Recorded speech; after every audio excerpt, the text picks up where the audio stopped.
matter on the record yesterday. I do have rulings as it relates to the motions in limine this morning. So again, there were two motions filed, one on March 4th, one on March 14th by the state seeking introduction of statements that may be hearsay or may not. That's what was argued in the motion, and whether or not they'd be admissible. In terms of what is hearsay or is it hearsay, the Idaho Rules of Evidence define hearsay as a statement, oral or written, other than one made by the declarant while testifying at the trial or hearing, offered in evidence to prove the truth of the matter asserted. That quotes Idaho Rule of Evidence 801 A and C, and from a case Sandoval Tana 138 Idaho 911. The evidence has been objected to by the defense, and so there's a question for the court to resolve of whether or not this is inadmissible hearsay. There are general exceptions to some of the hearsay statements that are in the rules, and the court has to analyze those, looking at rules 802, 803, and 804. And then so the court has to first determine whether statements are in fact hearsay, and second, whether there's any exception that allows them to be admitted. So the first matter we'll take up is the statement requested by the state in the first motion in limine filed March 4th. That is a statement of Janice Olson, and the state seeks to introduce an out-of-court statement made by Tammy Daybell to a coworker and friend, Janice Olson, somewhere around 6 weeks before the time Tammy Daybell passed away. The statement that the state seeks to introduce is quoted in the motion. That was a statement Tammy allegedly made to Janice Olson, quote, she would just, I'll read that again, quote, she would, comma, she'd just say, comma, my husband thinks I should up my insurance here at the end of my, comma, at the end of my career, comma, before I retire.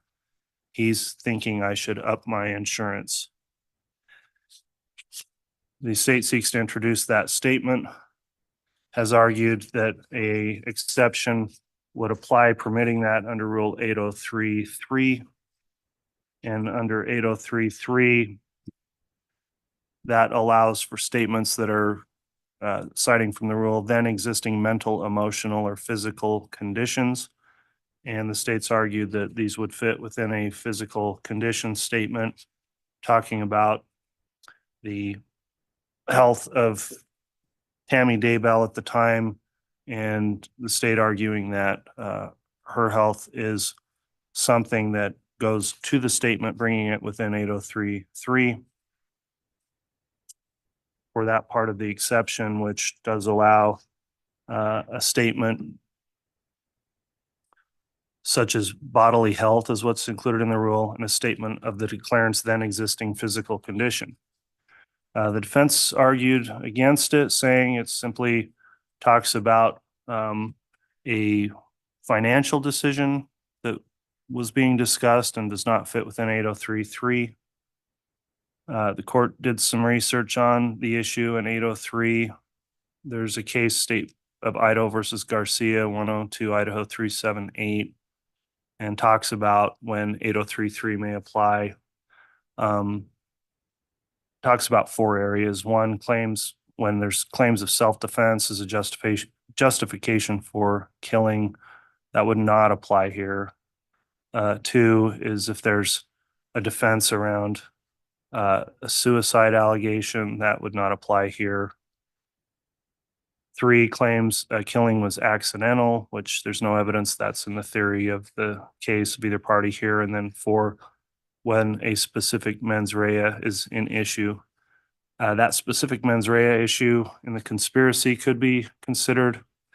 However, upon weighing things out, both under 803.3 and also under Rule 403, the court finds the statement is problematic for a few reasons. Number one, just reading through the statement again and precisely what the statement is.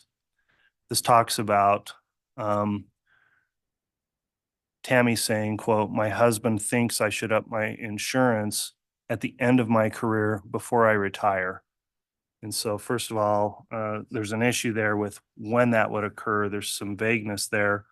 The testimony in the record so far is that Tammy had not worked at the school all that long, a couple of years. There's no indication she was preparing for or nearing retirement. And this statement that insurance should be upped, quote, before she retires or at the end of her career, I think makes the statement vague as it would relate to evidence in this case. Also, under 8033, I don't find that this fits in one of those exceptions as the state has argued. It's not a statement about physical health. It's, I think, in the context here would agree with the defense that it's really a statement about a financial decision. And so based on that analysis, the court is going to exclude the statement on the motion in limine. The state would not be permitted to introduce that statement in the state's case in chief, as I would find it would be impermissible hearsay. However, that does not rule out it potentially coming in later, either in the form of impeachment or if somehow the defense were to open the door to make the statement again relevant for impeachment or other purposes. So that's going to be the ruling as to the state's first motion in limine, denying the motion without prejudice to have it re-raised if it comes up in either impeachment or from the door being opened by the defense. The next motion had two separate statements that were sought to be introduced. And this is the March 14th motion. The first statement is a statement where Tammy Daybell told Janet Anderson that Chad had told Tammy, quote, "She is a zombie." And the state indicates that statement was made sometime late August up until October of 2019. So there's multiple layers of this statement, what Chad said to Tammy, Tammy said to Janet. When the court has gone through the analysis of this, it may be permissible on Chad's statement under statement of a party opponent or under Rule 801 D2B. That part may not be hearsay. However, then Tammy telling it to Janet, I think clearly does become hearsay when you get into the multiple layers of the statement there. The issue the court has in addition there is the timing, quite frankly, of the disclosure, noting and agreeing with what the state argued that sometimes even on the stand, witnesses will suddenly say things they hadn't reported to officers, and it's still maybe credible and truthful, and the jury can decide that. However, in this case, looking at the fact that it is a hearsay statement, apparently this witness was interviewed first about 4 years ago, May of 2020, and then the statement just came up in March of 2024, almost 4 years later. That is a concern. Further, the actual statements and how they were made were, the brief said, were attached as an Exhibit B to the motion. And to the court's knowledge, I don't have Exhibit B, so I just don't know exactly what was being said. But looking at the multiple layers of hearsay here, I don't find that it's fitting in any exception to allow its admission in the state's case in chief. And also, I think it's problematic, the timing of when the statement occurred and was disclosed. And so the court is going to preclude the admission of that statement from Janet Anderson about, quote, "She is a zombie."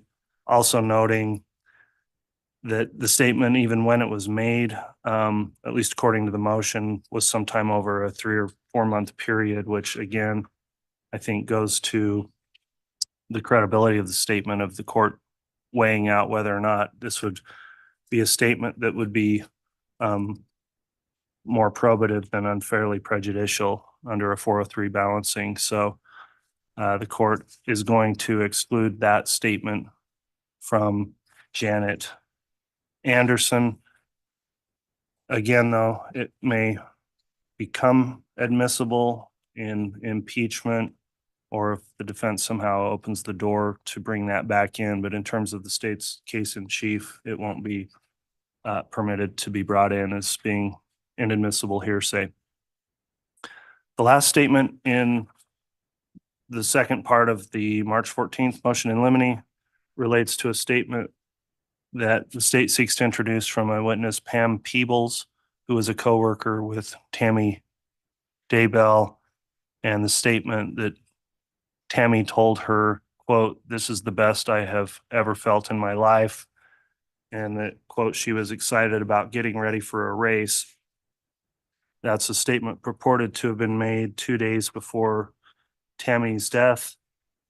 The court does find that that particular statement, I think, clearly fits within 803.3, which allows an exception to hearsay for a then existing mental, emotional, or physical condition. The statement of the declarant's then existing physical condition, such as bodily health, is permitted, and that is a statement clearly about her health and would fall within the 803.3 exception. And also on a 403 balancing, its probative value is not outweighed by unfair prejudice. This is an issue that's already been raised by other witnesses, and a defense has crossed those witnesses, also further bringing up the issue of what was Tammy's health at the time before she died. The statement's also made in a narrow enough time frame to make it relevant as well, so the court will permit the statement from Pam Peebles if the state wishes to introduce that in its case in chief. So those are the rulings on each of those 3 evidentiary matters. Does the state have any questions on the rulings, Mr. Wixom? Any questions from the defense? No, Judge. Thank you for your time and effort in this matter. Okay, thank you. We'll just issue a very brief order referencing the court's findings on the record on those matters. So that's in the case. That'll conclude the ruling for this morning. Then in terms of getting going on evidence, I'm not sure where if the jurors were coming in late, or would they be ready to be brought into the courtroom now? Fine, they're ready to go. Okay. If the parties are ready, we said we'd start at 9. We're a little early. Is the state okay to proceed, or do you need a minute? I think we need a moment, Your Honor. Okay, so you want to just start evidence at 9 o'clock? If we could do that, Your Honor, that would be great. Thank you. Okay, and that's what I mentioned yesterday. So we'll go ahead and get on the record at 9 with further evidence. We'll take a brief recess until then. I will note to the parties also, I did receive the juror affirmations from all the jurors this morning, and they're all here and have signed their affirmations. So we'll get started at 9 o'clock. All rise.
All rise.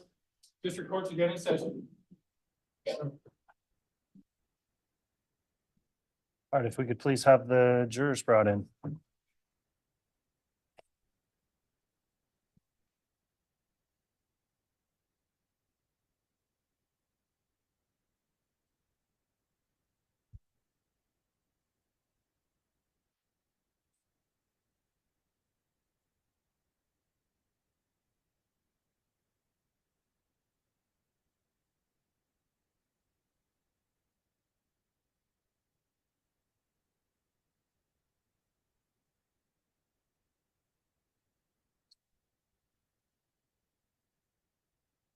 All right, please.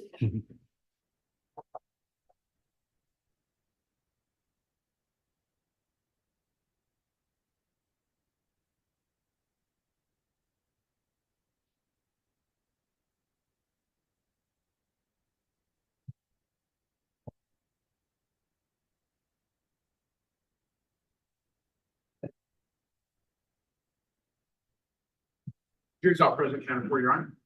All right, thank you. Mr. Bailiff, please be seated.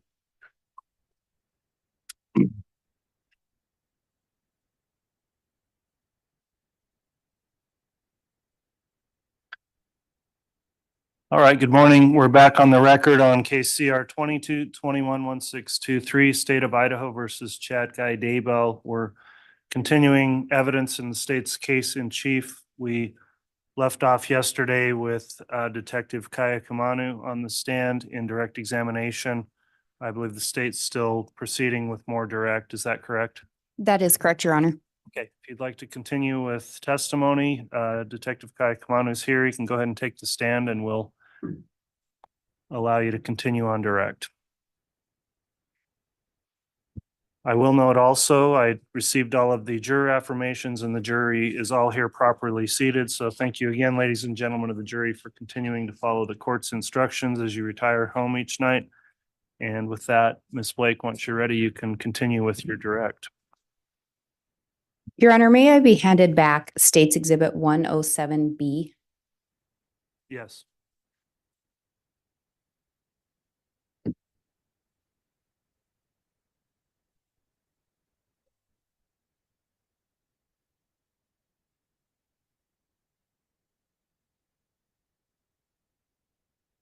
Detective Kaikamanu, when we left off yesterday, we had been talking about some searches linked to a Homer J. Maximus account. Do you recall that? Yes, And you had prepared an exhibit summarizing some of the searches that you located on that account. Is that correct? yes, Your Honor, I believe we left off with the state having asked permission to publish State's 107B. Yeah, we had the tech issue. I believe and hope that's all been sorted out. They worked on it for a while, so I think we've got things working. If those monitors don't work also, please make an indication, jurors, and you can publish. Thank you, Your Honor.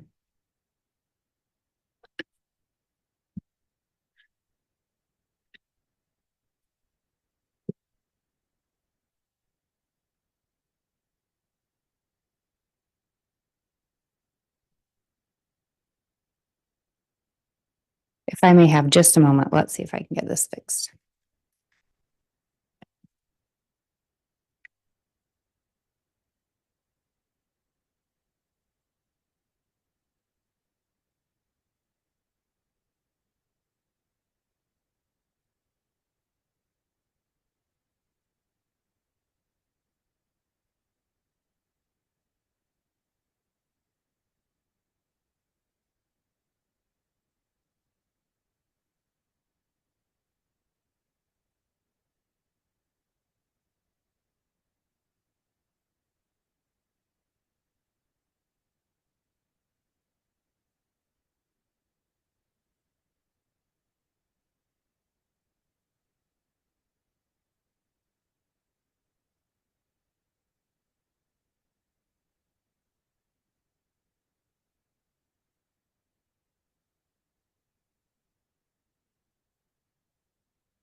Thank you for your patience, everyone. Sorry about that. Detective Kaikamanu, does this look like the start of the PowerPoint presentation that you created? Yes. And can you remind the jury, who was that Homer J. Maximus account ultimately associated with? Alex Cox. And if we turn to the first slide, can you see the date on there? Yes. And what date is that? October 8th, 2019. And can you remind the jurors when the attempted shooting of Tammy Daybell occurred? October 9th, 2019. What is it about these searches on October 8th that caught your attention? These searches, Alex Googled the 100-yard drop to 200 and 100 to 300. And when we talk about a drop, can you explain what that is? During shooting and sighting in your rifle with your scope, depending on how far you're out in yardage, a lot of times you will dial in that scope to a precise point of impact of your bullet. The drop of the bullet, the further you're out, the drop of the bullet tends to go down a little bit. So essentially the idea being that from where you're standing, that's going to be where the bullet will go and where it will ultimately land or hit a target. Correct. And also in there, it looks like it was a 6.5 Grendel specifically. Yes. What kind of gun was recovered from an apartment associated with Alex Cox? Alexander Arms 6.5 Grendel. And then it looks like there's another date on there, October 9th of 2019. Is that correct? Correct. And there's some additional searches there. What about those caught your attention? He searches just different uppers for ARs, muzzle energy brake of a 6.5 Grendel, and sizing of frog tog pants. And breaking those down a little bit and actually going back to October 8th, was there anything else other than it being the 6.5 Grendel that stood out to you with these particular searches? Not at this time to me, no. And then on the October 9th, we've talked about the 6.5 Grendel. What about the frog tog sizing caught your attention? There were some frog togs purchased on this same day at a different location. And from your investigation, did you learn anything in relation to where those frog togs may have been purchased? Yes. And where was that? Sportsman's Warehouse in Idaho Falls, Idaho. Did you learn anything in relation or review anything in relation to where a device associated with Alex Cox was located that same day? Yes. And where was that? Sportsman's Warehouse in Idaho Falls, Idaho. Do you know what color those frog tog pants were? Black.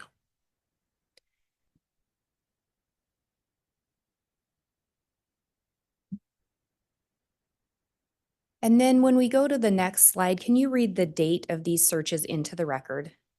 October 10th, 2019. And can you explain what about these searches stood out to you? On this day was after the attempted shooting on Tammy Daybell. And the next day he is searching if an AR functions in cold weather, how an AR functions in cold weather. Hornady one shot shooting in cold weather. Also had a prep your AR to shoot in cold weather. He also is searching if mag rings shrink in cold weather. Do you reside around the Fremont County area? I do. Have you resided there for some time? Yes. What are Octobers generally like in that part of the state? Microphone, please, Mr. Pryor. Objection, Judge. It's calling for speculation. He's talking in generalities, and he has no testimony or knowledge of what the weather was like at any time this particular year. Your Honor, he testified that he lives in the area and has lived there for some time. I think it would be I within his agree, and personal knowledge. I'll overrule. Thank you. If you can answer. Can you repeat that? What are the Octobers generally like in that part of the state? Octobers get fairly cold in that month. Sometimes prior to that month, Octobers in eastern Idaho are hit and miss. Do you know what the temperature was on that day? Believe it was 26 degrees. Judge, I'd like some foundation as to how he knew that. Ms. Blake, knowing the precise, I agree, degree temperature would require additional foundation. Did you do anything to look into what the temperature was that day? I did. What did you do? I Googled and got on to the National Weather Service and put in that date, October 9th, 2019, to see what the temperatures were during that day. And what were the temperatures? 26 degrees.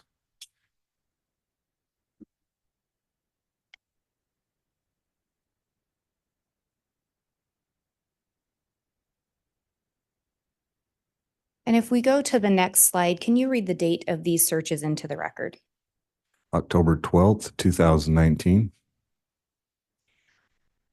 What about these particular searches caught your attention? So this was after the attempted shooting on October 9th. On this search, he's Googling how to attach a ghillie suit, a cover to a ghillie suit. He's also Googling if a 6.5 Grendel will shoot through a windshield. He Googles the penetration through Dodge Dakota, 2008 Dodge Dakota steel body thickness, the thickness on the doors of a 2008 Dodge Dakota, and the gauge thickness of, or how thick 22 gauge steel is. And if we break these down a little bit, can you explain what a ghillie suit is?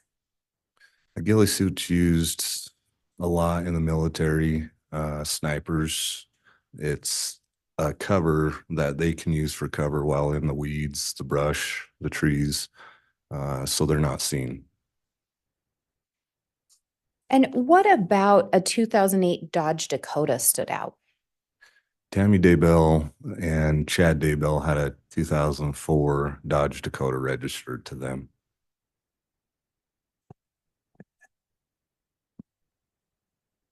And again, a 6.5 Grendel was recovered from an apartment associated with Alex Cox.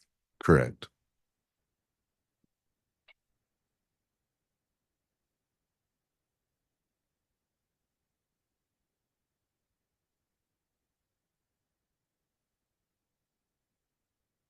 As part of your investigation, did you also look at some shooting range records? I did. Do you recall which shooting range you reviewed records from? It was a sportsman's club located in St. Anthony, Idaho. And Your Honor, I have what's been marked as States Exhibit 396 and 396A.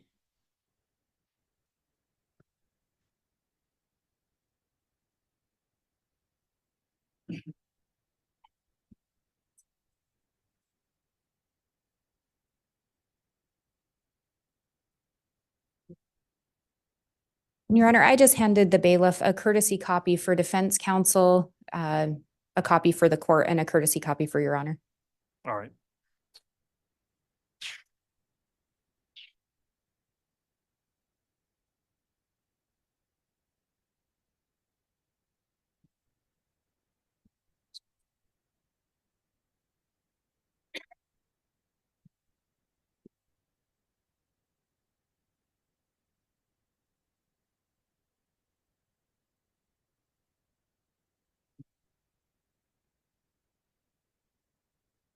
And Detective Kaikamano, if you just look through those particularly Exhibit 396A.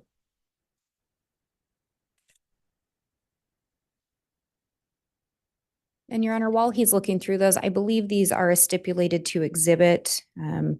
The first exhibit 396 would be the affidavit of business records, and exhibit 396A would be the actual logs. That is correct, Judge. All right, those have been offered now and admitted, so 396 and 396A are both admitted exhibits. Thank you, Your Honor.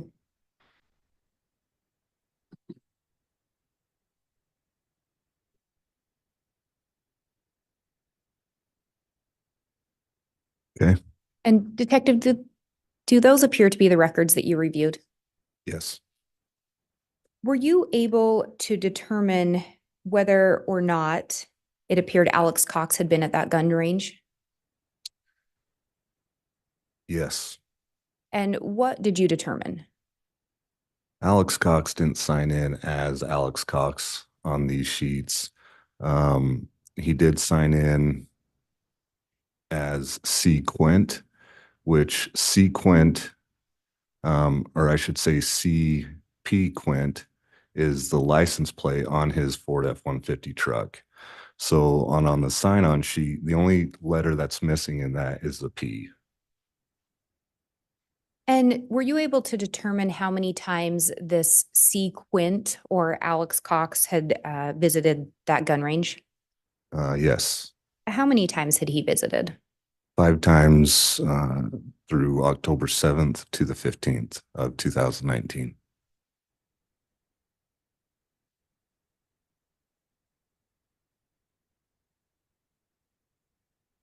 And again, the attempted shooting of Tammy Daybell was which day?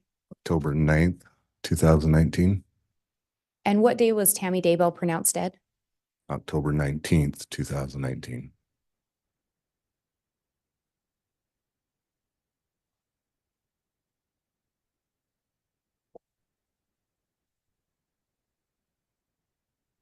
As part of your investigation, did you also review some data recovered from a phone associated with Tammy Daybell? I did. And Your Honor, I have what's been marked as States Exhibit 108. It is a affidavit of business records in relation to Tammy Daybell's phone.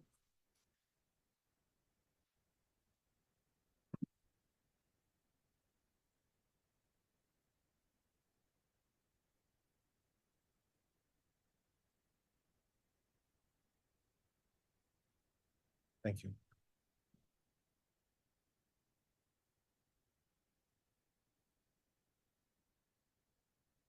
Give us a moment, Ms. Blake. We're gonna verify the number here.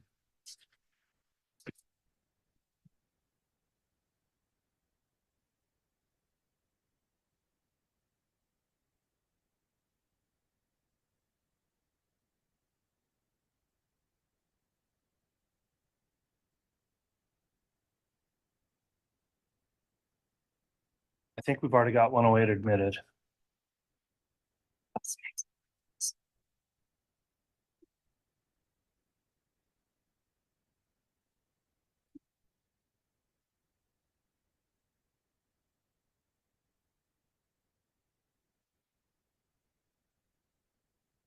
Your Honor, may we approach briefly? Yes, actually, let me have the bailiff hand you the admitted exhibit for your review.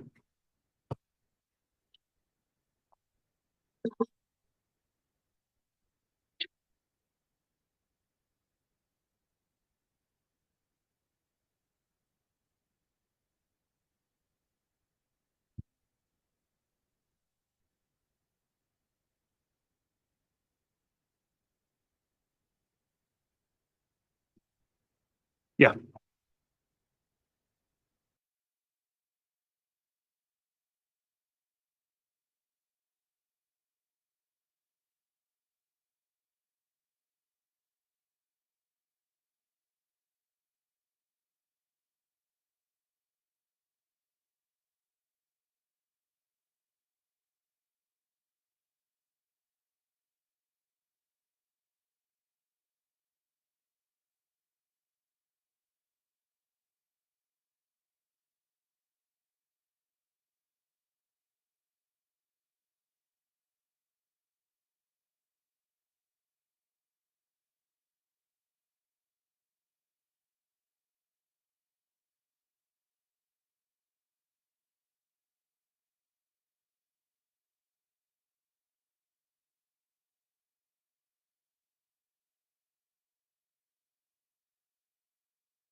All right, Your Honor, I think we have sorted that out. So State's Exhibit 108 was already admitted. Yes. The state would ask to have the witness shown State's Exhibit 291.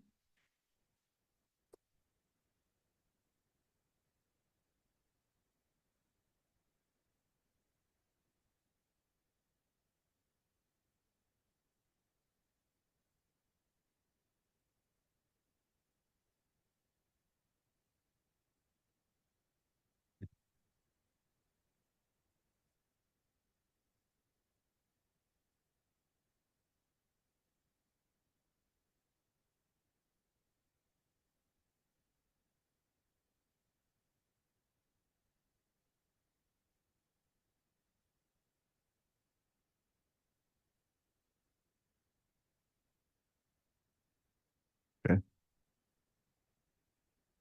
Do you recall reviewing that particular email? Yes, I do. And Your Honor, there is a stipulation to admit the contents of Tammy Daybell's phone. This is one of the items retrieved from her phone. So the state would move for admission of Exhibit 291. Any objection? No, Judge. All right, Exhibit 291 is admitted. And Your Honor, the state would ask for permission to publish. You can publish.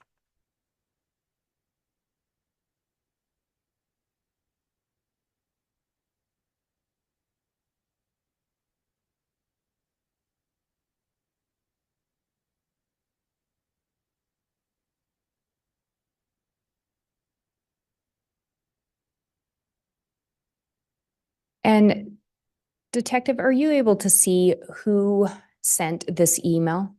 Yes. And who was that? Tammy Daybell from tammy.daybell@gmail.com. And are you able to see who it was sent to? Yes. And who is that? Mark Daybell at mark.daybell@missionary.org. And can you see the date that this shows it as having been sent? Yes. On 10/13/2019 at 2:38, or correction, 2:23:18. And Your Honor, I'm going to pause to allow the jurors to read. Okay, thank you.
And Detective, this was sent just 4 days after that attempted shooting. Is that correct? Correct.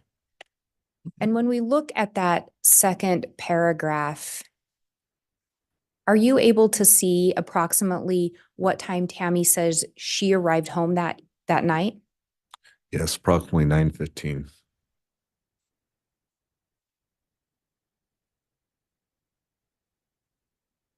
And are you able to see in there, actually, let me back up. Can you read the last couple sentences there, starting with "I looked up"?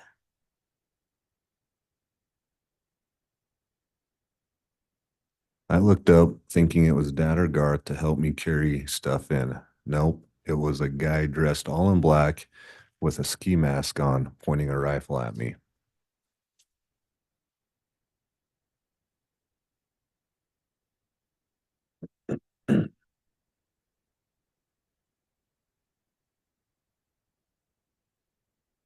And Your Honor, again, I'm going to pause to allow the jurors to read.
And Detective Kaikamanu, could you read the paragraph starting with, "I think I was," that first full paragraph into the record?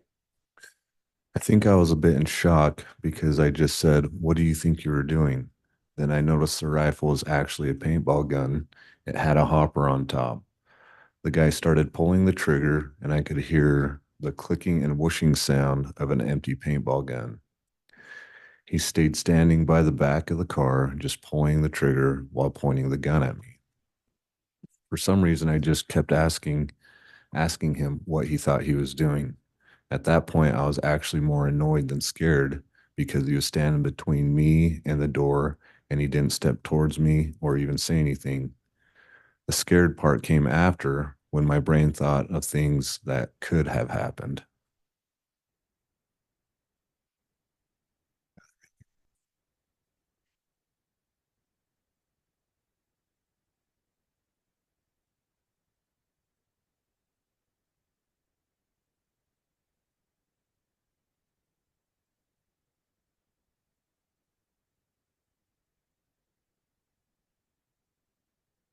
And Your Honor, again, I'm going to pause to allow the jurors to read. All right.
And Detective Kaikamanu, could you read the last sentence of that second paragraph, starting with "on Thursday night"?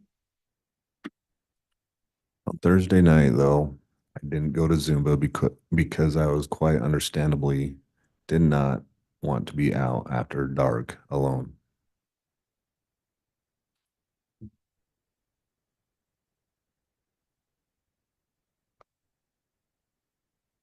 And I'm going to go back to that paragraph that we were looking at previously.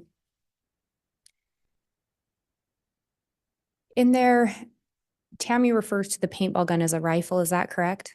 Correct. And she specifically references a hopper. Yes. And that's in reference to why she thought it was maybe a paintball gun. Yes. She also indicates the guy started pulling the trigger. Is that correct? Yes.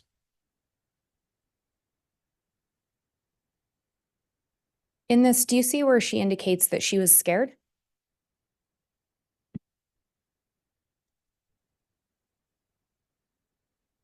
Yes. And in that last sentence that we just talked about, she indicated she was scared to go out alone the next night. Yes.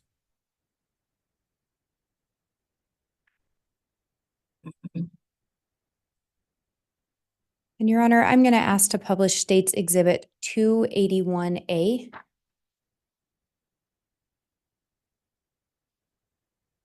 It was admitted yesterday. Okay, you can publish.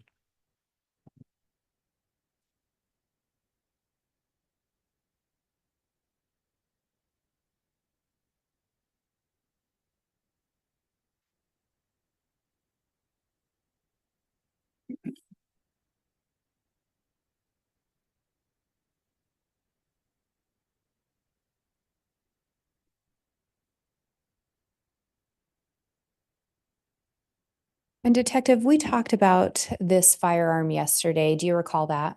Yes. And where was this recovered from? This was recovered from Alex Cox's apartment. And can you remind the jurors what type of firearm this is? This is an Alexander Arms 6.5 Grendel.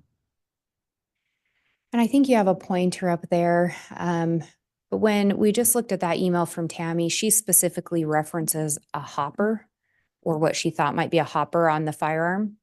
Can you again explain where on this firearm, if this were a paintball gun, where the hopper would be located? Again, like I was referencing yesterday, the scope is on the top of the rail of the gun right here. On a paintball gun, it comes off right on the side and up right there. So the hopper would be around the same location as this scope. Yes. We saw some searches about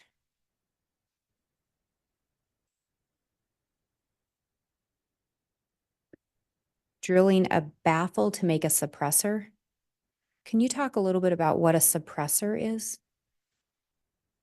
A suppressor is a device that can be screwed onto the end of rifles, handguns, miniguns that will make the bullet coming out quiet.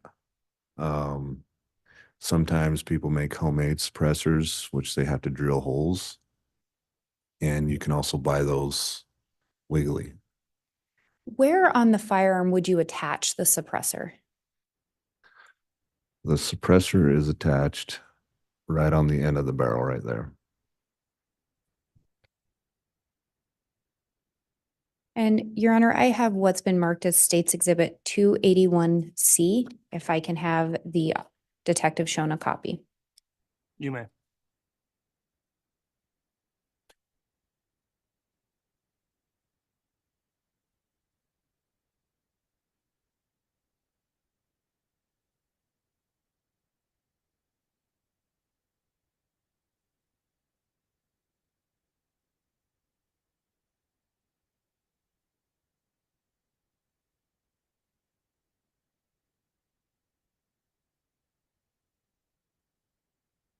Detective, do you recognize that photo?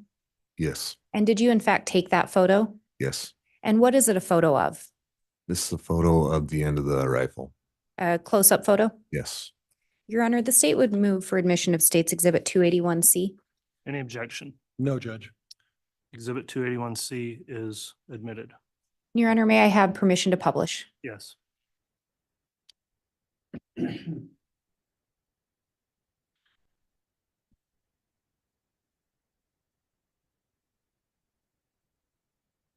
And officer or detective, can you tell us what we're seeing on the end of that gun?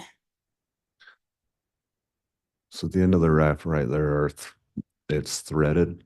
A lot of times there's muzzle brakes on there, or you can take that muzzle brake off and thread a suppressor onto that.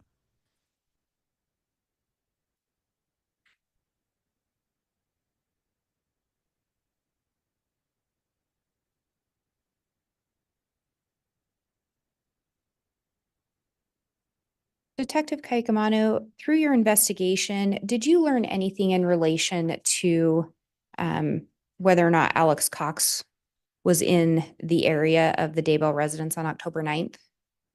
Yes. And what did you learn?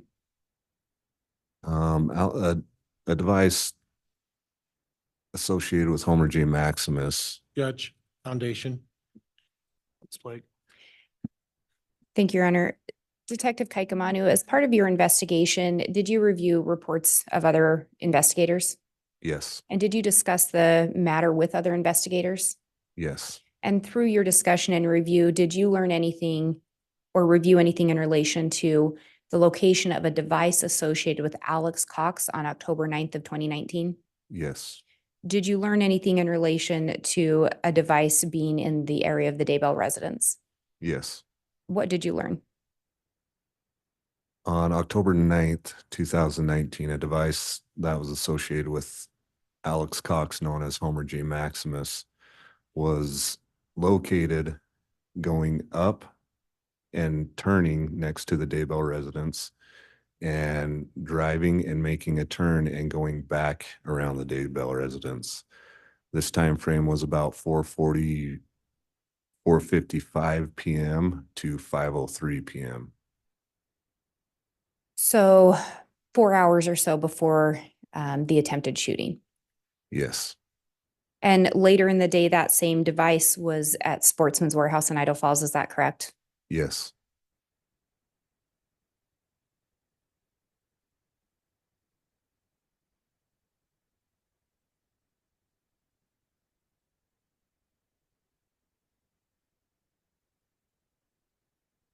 Detective Kaikamanu, are you aware if any paintball guns were located in the residence associated with Alex Cox? Not that I'm aware of. Are you aware if there were any other calls on October 9th that you found in relation to anyone else reporting a masked man pointing a rifle at them? I did not find any. You aware of any other reports around that time about a masked man pointing a paintball gun at anyone? No. So to the best of your knowledge, this was an isolated incident around this time? Yes.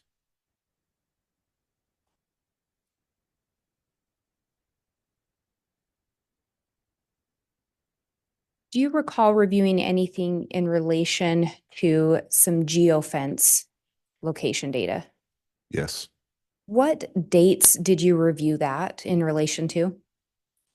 I got those geofence warrants through October 18th into October 19th, 2019. And again, what day was Tammy pronounced deceased? October 19th, 2019. Did you end up receiving responsive data in relation to the geofence? I did. Which specific locations did you ask for that data for October 18th to October 19th? I did two fences, one located at 202 North, 1900 East, which is Chad and Tammy Daybell's residence. And then I did another one at 3462 Salem Highway, which is the LDS Church, just 2.6 miles south of the Daybell residence. And with those geofence warrants, were you looking for a specific perimeter radius on those? Yes, I did 150 meters. And can you tell us a little bit about what data you initially got back in your request to those? So when I requested information for data on any device coming through those through the geofences, I got a response from Google with a bunch of Google identification numbers. What did you then do with those identification numbers? Can you talk us through that process? Yeah. So when we write a warrant like that, Google will send back the numbers that have been going through through the geofences. They don't come back with any names. And so we then had to write another warrant with those numbers to try and find out the associated name to those devices or those numbers. Did you locate some specific numbers that you did something with. I did. How many numbers caught your attention in that initial response? So the time I had the geofence warrants up, there were 4 numbers that had gone through both geofence warrants or locations. Did you do anything to follow up on those 4 numbers? I did. What did you do? I met with Detective Stubbs, who at the time worked with Rexburg PD, and he has knowledge on how the geofence works. And we went through the numbers. 2 of the numbers, Judge, I'm going to object at this point. There hasn't been sufficient foundation to where this knowledge has come from. I've been somewhat patient. Sustained. Detective Kaikamanu, did you send in a second search warrant in relation to these geofence? yes, And did you receive responsive information? yes, And how many numbers did you request additional information for? 4. And you were talking about having met with Detective Stubbs. Did Detective Stubbs initially recognize anything about those 4 numbers? Judge, objection, that would call for hearsay. Sustained. Your Honor, if I may respond. Well, I would re-ask. I think it was just going to elicit hearsay. Did you learn anything in relation to those 4 numbers prior to getting the second return? I did, yes. And what did you learn? Judge, again, it may call for hearsay. Your Honor, this goes for why the officer did what he did next in his investigation, not for the truth of the matter. Overruled. You can answer.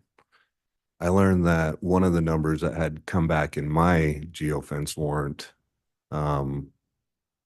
Detective Stubbs already had that number, which was associated with Alex Cox on a different warrant that Detective Stubbs had wrote and got information back. And in relation to the other 3 numbers, did you end up receiving responsive data on who those devices were associated with? I did. Did you do follow-up on that? I got a hold of 2 of them. One of them I could not get a hold of. What were you able to determine in relation to those other 3 numbers? One of them lives in the Parker area, which is north of Chad Daybell's residence. And the other one lives on Trapper Lane, which is also north of the Daybell residence. So would it have been normal for their devices to be in that area? Yes.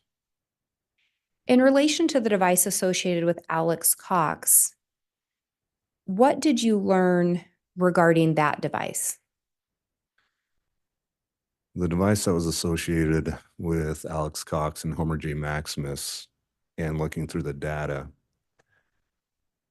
the night of October 18th, 2019, that device was at the Salem Church at 10:04 that night, or 10:05 p.m. Sometime just after 10? Correct. Do you know how long the device showed as being located in that vicinity? In correctional time, I believe it was 10:07 p.m. and it showed him there until 10:45 p.m. And when we're talking about a geofence warrant, do you know what type of data they're looking at as far as placing a device there? I believe that is off Wi-Fi and GPS.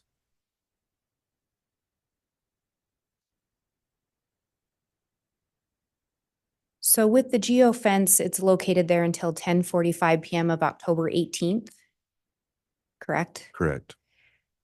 Did you learn anything else in relation to that device as far as any later time that night? That device shuts off or goes dormant and is no longer there. And it is later picked up at 11:53, roughly 7 miles south of the church.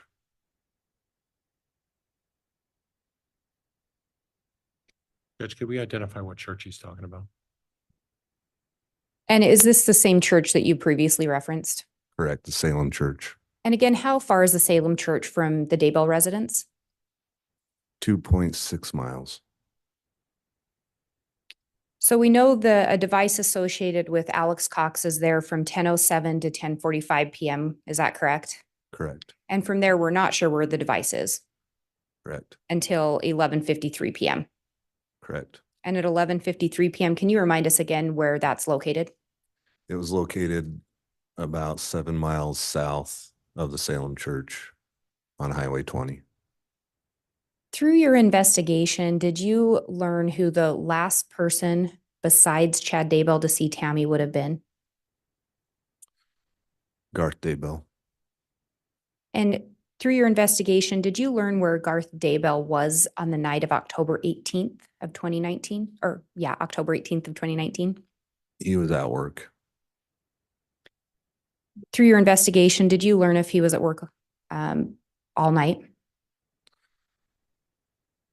I believe he got off around 1 o'clock in the morning.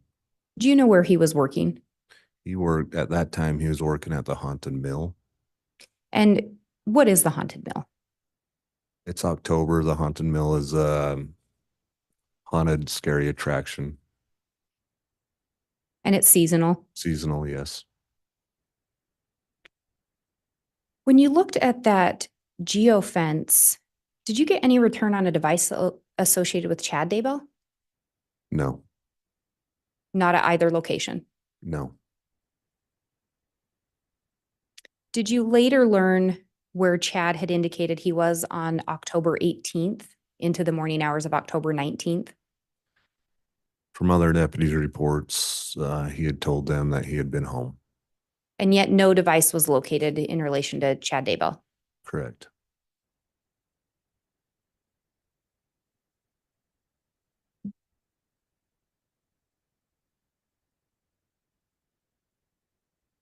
So in your review, there's location data placing a device associated with Alex Cox near the Daybell residence on October 9th of 2019, correct? Yes, And on the night of October 18th of 2019? yes. Were you able to find any connection between Alex Cox and Tammy Daybell? No, Were you able to determine who Alex Cox knew in that area? at that time, no. The only person that I was aware of would be Chad Daybell.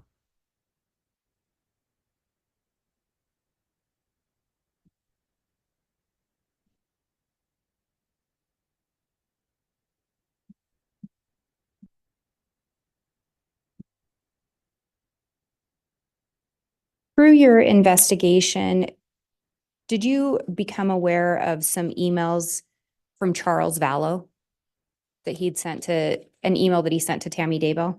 Yes, Did you also become aware of an email Charles Vallow sent to Chad Daybell? yes. Do you recall what the content or what the gist of the email that he sent to Tammy was about? The email that was sent to Tammy was on June 29th, 2019. And Charles was reaching out to her school address, email address, and telling her that he had some information about an affair going on. He didn't go into too much detail because he didn't want to explain all that over email, and left Tammy his number to have Tammy call him. And through your investigation, were you ever able to determine whether or not Tammy Daybell had contact with Charles Vallow? I was not able to confirm that. And in relation to the email Charles sent to Chad Daybell, do you recall the gist or content of that? Yes. And what was that about? So Charles sent on the same day an email to Chad, telling Chad that he was aware of what was going on between him and his wife, and Chad needed to tell his wife, or Charles was gonna expose them. He was also aware that Lori had sent him some dance videos of her, and that was inappropriate. Through your investigation, did you learn whether Chad and Lori were married? Yes. And what did you learn? I learned that they got married November 5th, 2019. And again, Tammy Daybell was pronounced dead on October 19th of 2019. Yes. Do you know when her funeral was? October 22nd, 2019. So just 3 days later. Yes.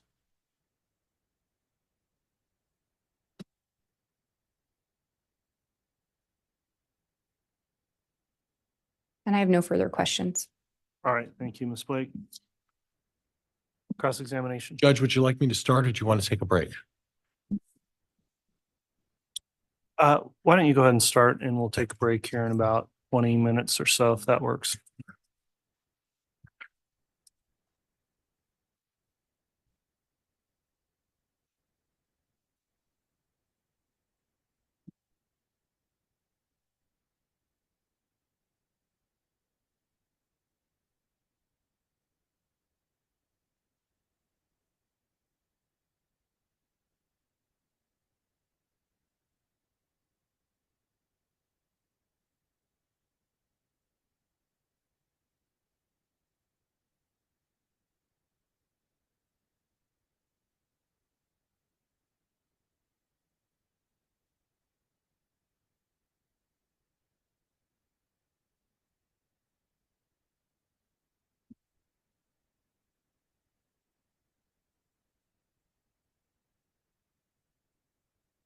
Can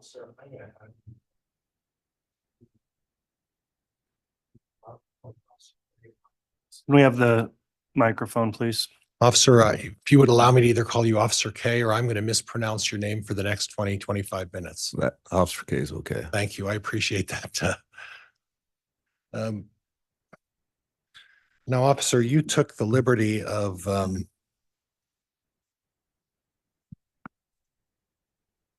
find this. Going through talking about your report about the emails between Mark Daybell and Tammy. Is that right? Yes. And Judge, I believe that was Exhibit 291. And if I could have 291. Yes, we'll have the bailiff hand that to you or to the witness, Mr. Pryor, Okay. which Just to me. And Judge, if I could have permission to just publish. you may publish that.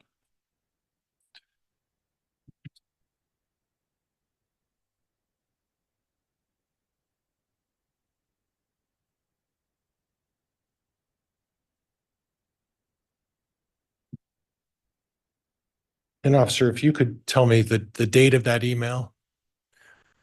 10/13/2019. Okay. And then that was obviously Dear Markey. That would be Tammy's son. Yes. Okay. And the very first sentence, it said, on Wednesday during the day, a lady pulled into the Price's driveway, grabbed their dog, drove off, right?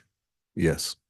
And then she went on to talk about what transpired about that and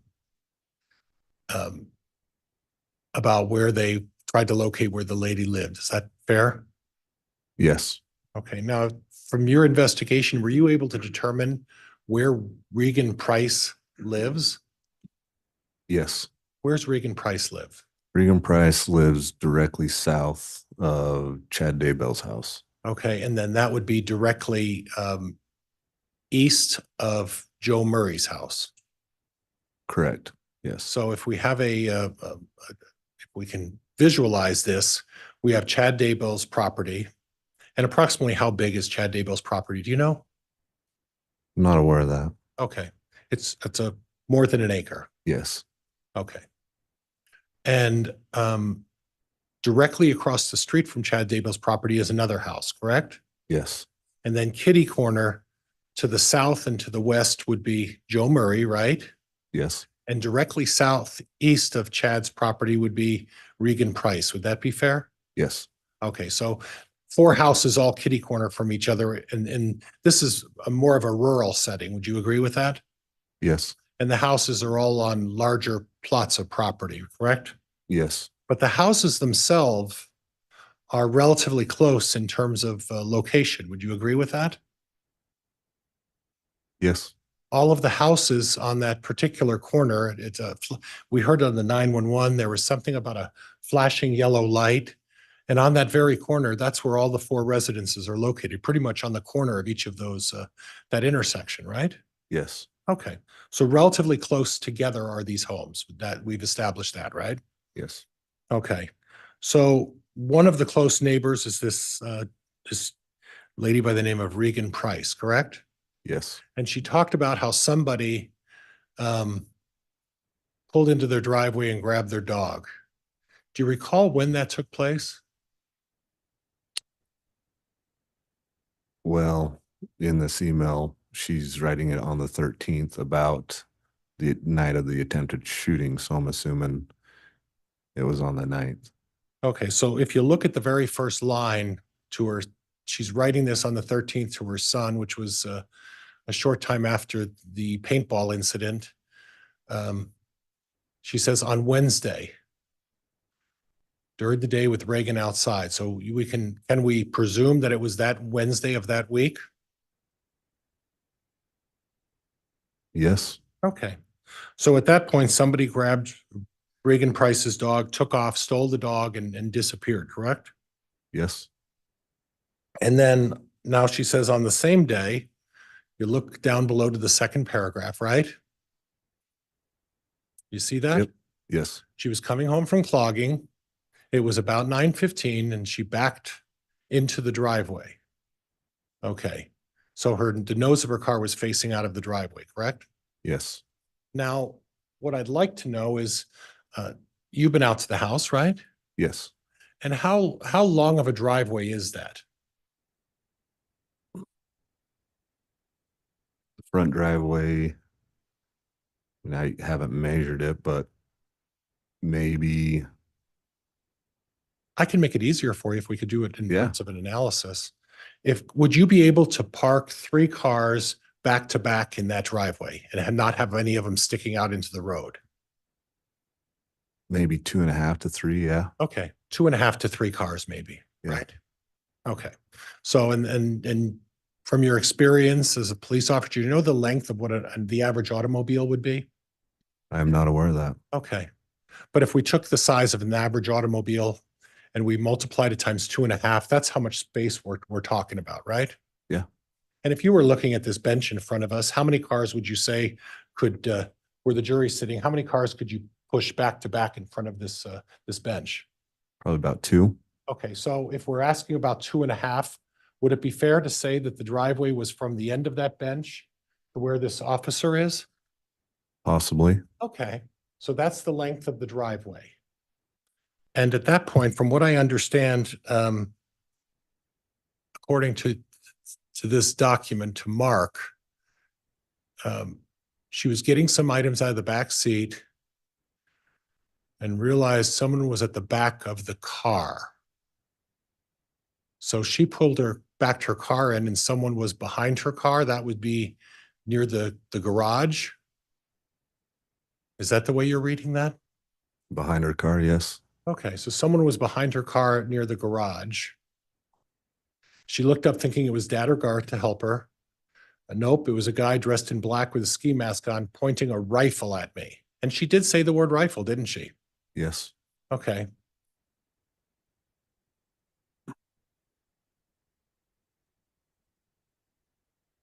Then she went on to talk about that she was in shock because what do you think you were doing?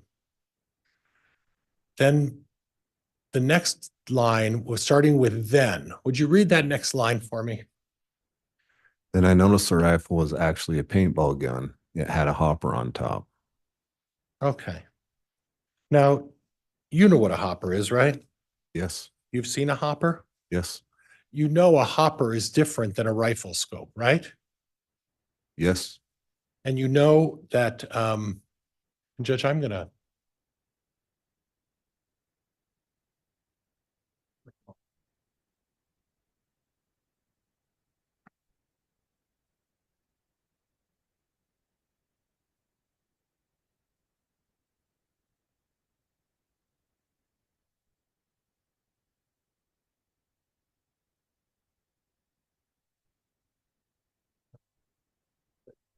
So in any event, you know that a hopper is a little different than a rifle scope, right?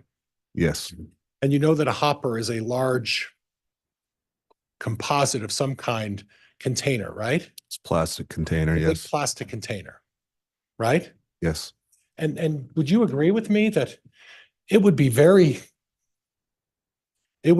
difficult to confuse a hopper with a rifle scope, right?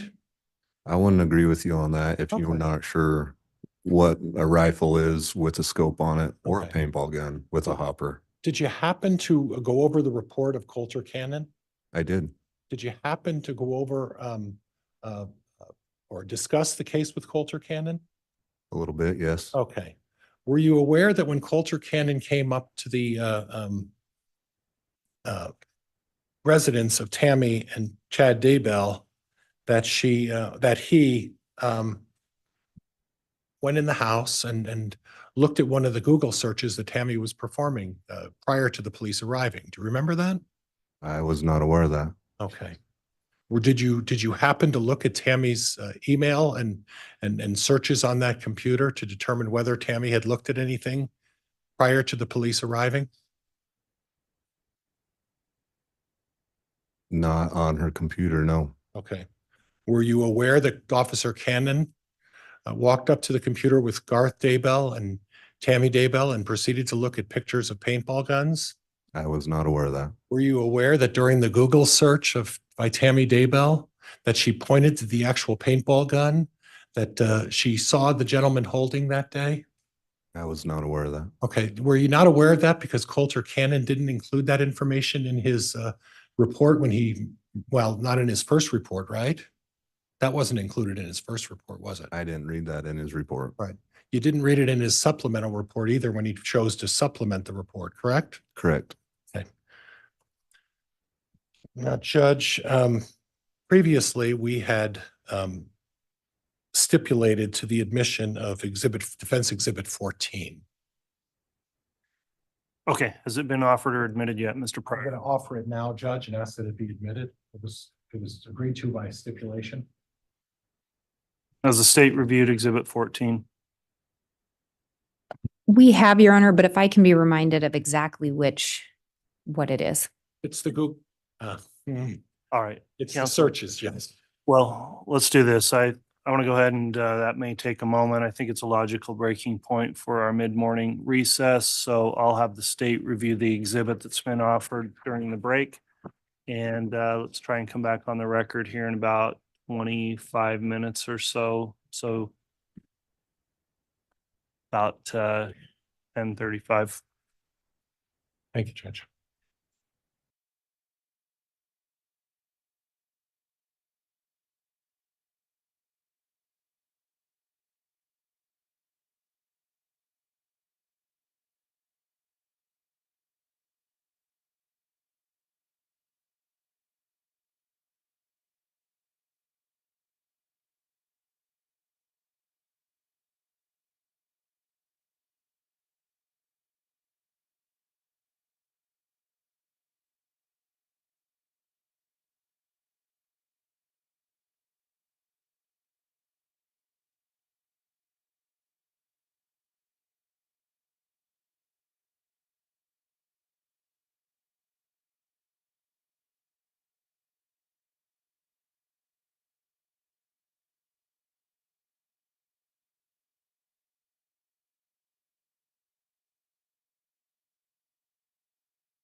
All rise.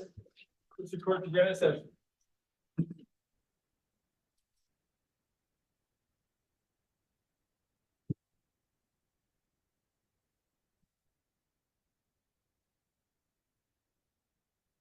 All right, thank you. Please be seated. We'll have the jurors return to the courtroom, please.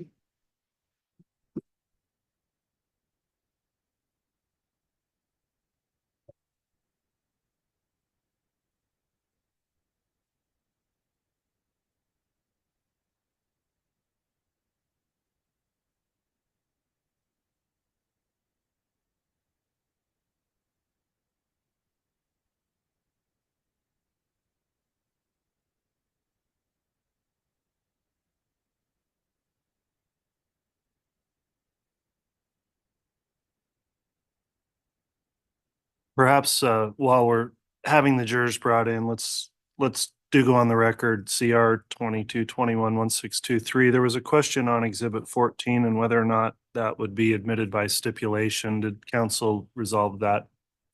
Your Honor, I have had a chance to review that, and it is data recovered. It's a report referencing data recovered from Tammy Daybell's phone, and the contents of her phone were stipulated to. So we wouldn't have an objection. Okay, so we'll just go ahead and admit Exhibit 14 once the jurors return, so they hear that. Judge, I have a picture as well, and the state has a picture of their own. I guess we're gonna play dueling pictures.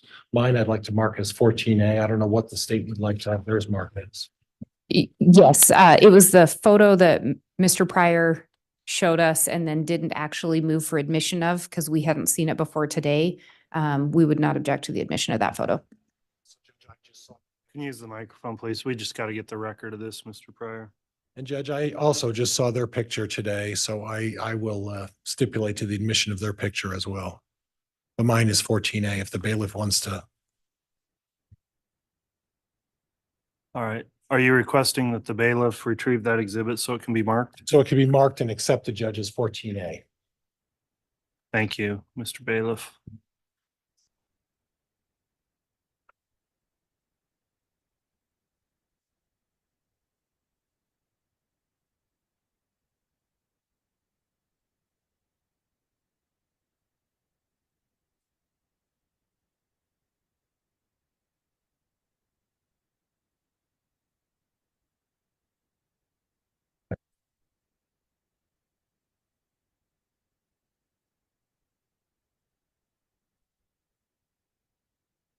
And we can have the jurors brought in once they're ready. Sure. Thank you. All right, please.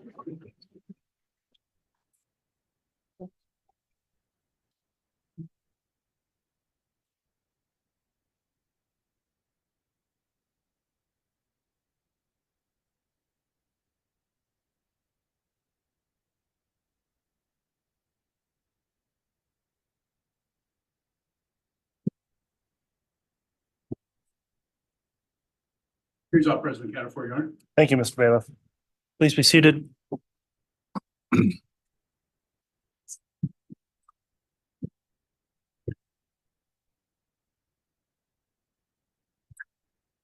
Okay, we're back on the record. The jurors have returned and are properly seated. I'll note the parties were able to review those exhibits and have offered, and at this time the court will admit Defense Exhibit 14 as well as Defendant's Exhibit 14A, both admitted. You can continue with the cross-examination, Mr. Pryor. Judge, if we could put the monitor back up with what I was discussing, which I believe was Exhibit 291.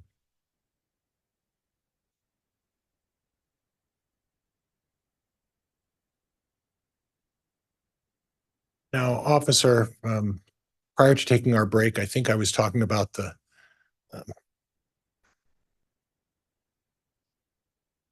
third paragraph down. And would you do me a favor and read the first two sentences of that? Are you referring to the one where it says? I think. Okay. I think I was a bit in shock because I just said, what do you think you were doing? Then I noticed the rifle was actually a paintball gun. It had a hopper on top. Then the next line says, the guy started pulling the trigger and I could just hear the clicking and whooshing sound of an empty paintball gun. Is that correct? Yes. Okay. He stayed there standing by the back of the car, just pulling the trigger while pointing the gun at me. For some reason, I just kept asking him what he thought he was doing. Now, she did say in the sentence, just pointing the gun at me. And we don't know whether she meant a gun or whether she meant paintball, correct? Because she identified it as a paintball, but she did use the gun on that sentence, correct? Yes, But we don't know whether that was a mistake or whether she just decided not to type the word paintball in, right? correct. Right. Okay. And I just asked him at what point I was actually more annoyed than scared because he was standing between me and the door and he didn't step toward me or even say anything. Okay. Okay. So from what I understand, when she was backing up, then the front of the door is really right next to the garage, right? If I remember right, yes, it's a little sidewalk up to the garage or Yeah. to the main door. And that sidewalk's probably less than 5 feet, correct?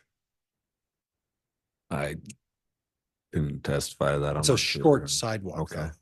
Well, I- not okay. Do you I can't testify to that. Objection, Your Honor. Counsel's adding facts, not in evidence. That's sustained. And in addition, please don't talk at the same time as each other. Mr. Pryor, wait for a concluded answer before you ask a new question. Would you agree that it's a short sidewalk from the gate into the yard to the front door? It is a short sidewalk, but I can't testify to how long it is. Okay, that's okay. Now, from this description, this person was standing between the door and the garage at the very back of Tammy's, where Tammy's car was backed in, correct? Yes, So in other words, that was something that was at relatively close range. Would you agree with me? yes, And in that sense, being at such close range, you'd probably get a pretty good look at what type of instrument was being pointed at you. Would you agree with me in that regard? Objection, Your Honor. Calls for speculation. Overruled. Would you agree with me in that regard? When it's something that close to you and you're looking at it, you'd be reasonably certain about what you're looking at, correct? it was in the daylight. Okay. Yes. Okay.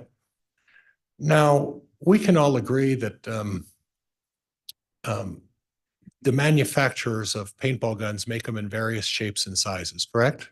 Yes, And the manufacturers of these guns get some benefit by making some of these guns look similar to weapons, right? Real weapons. yes, And they can make them quite authentic at times, correct? they can be, yes. Right.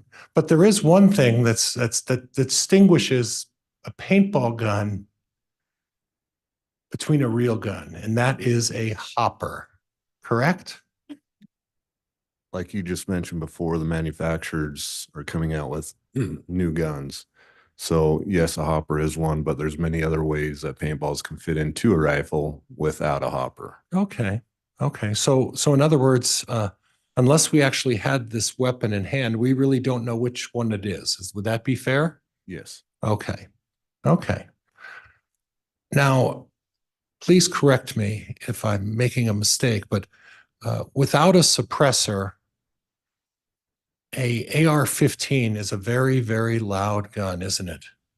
yes, And even with a suppressor, an AR-15 is not silent. It still makes a pretty loud noise, doesn't it?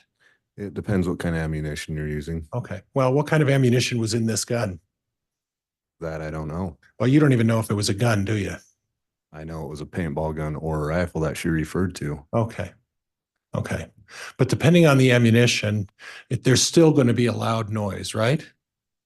Are you asking with the suppressor on or off? With the suppressor on, there's still going to be a noise, right? There will be a noise, but not as loud depending on what Okay. ammunition you're using. Okay.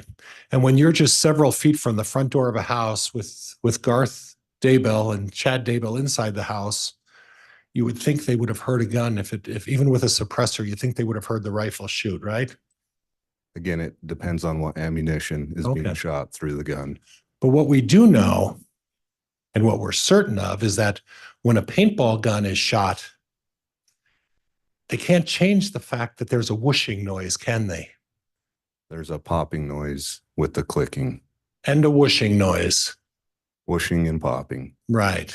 Okay. Okay. So when Tammy Daybell in this report talks about the whooshing noise that she heard, sounds like she's describing the whooshing noise from a paintball gun. Objection, Your Honor. Move to strike. Counsel's testifying. Sustained. Did it sound from this this email that Tammy Daybell's describing the whooshing noise of a paintball gun? She said she heard a clicking and whooshing. Okay. Okay.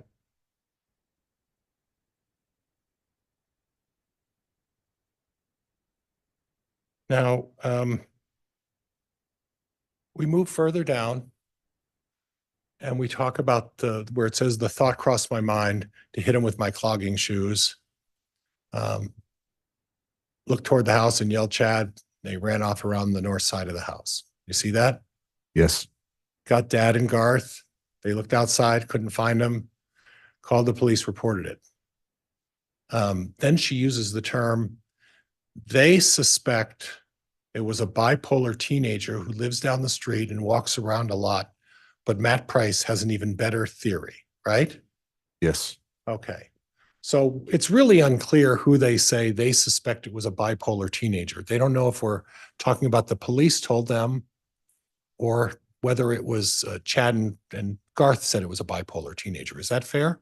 That's fair. Okay.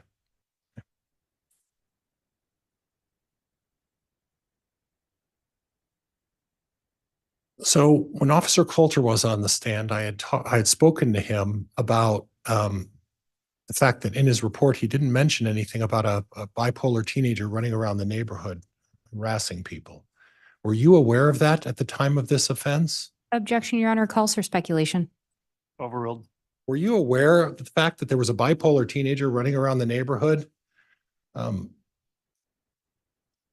Maybe I want to be careful with my words. Contacting the people in these neighborhoods?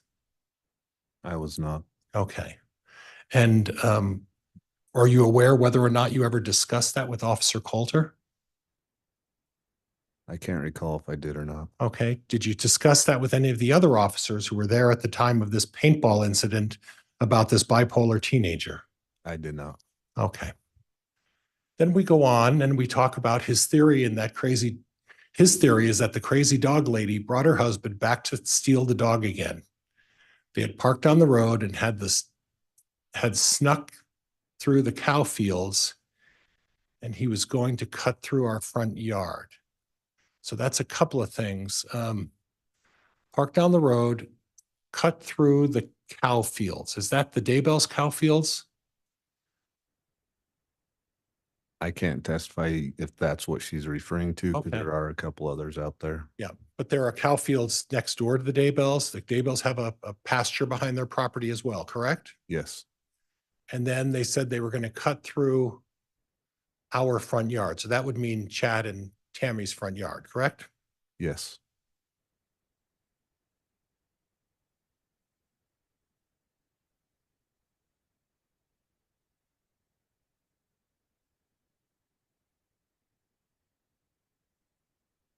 When I pulled up and startled him, he didn't know what to do. So he panicked and tried to menace me with his not real gun. So at that point, she's pretty clear that she knows it's a not real gun. Would you disagree with that? Objection, Your Honor. Calls for speculation as to what Tammy knew. Sustained. Well, she put in a, Objection, Your Honor. Narrative. Yeah, Mr. Pryor, I ruled on it. Okay. So ask a different question. so after the line that says it was a not real gun and then ran off back across the field, which would explain why he ran across the side of the house. I never heard a car and we couldn't find anywhere. You see that? Yes. And then she wrote, it's actually a pretty good theory. You see that? Yes. Did you guys interview Regan Price? We spoke with Regan Price. Yes. Okay. Did you talk to Matt Price? Yes. Okay. And did they confirm the fact that someone stole their dog around the close in time to this occurrence? I'd have to go back to my report. I know we spoke with them after this incident, quite a ways after this. Okay. But you do know that this this incident with the dog, I believe it occurred on the same day that the paintball gun took place. Is that right? Yes, And the issues about the bipolar teenager running around the neighborhood, that was close in time as well, correct? that was Matt's theory. Yes. Okay. And then finally, honestly, would you read the word honestly down to the end of the paragraph? Honestly, I just kept wondering what kind of person walks around with a ski mask on, carrying an empty paintball gun. Bipolar doesn't mean you want to hurt people, so I'm leaning more towards Matt's theory. The guy didn't try to rob me or even really hurt me. On Thursday night, though, I didn't go to Zumba because I quite understandably did not want to be out after dark alone. So in this particular incident, it's saying that I'm leaning towards Matt's theory. The guy didn't try to rob me, or the guy didn't try to hurt me. So she wasn't threatened by someone holding a paintball gun like a rifle, right? Objection, Your Honor. Calls for speculation and mischaracterizes this email. Sustained. And Judge, I need to go back to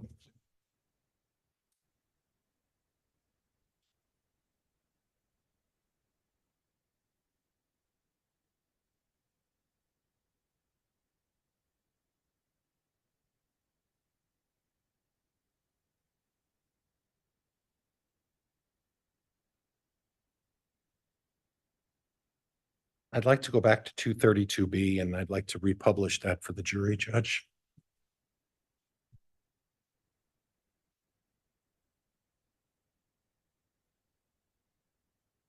All right, we'll have the bailiff provide that to you, Mr. Pryor.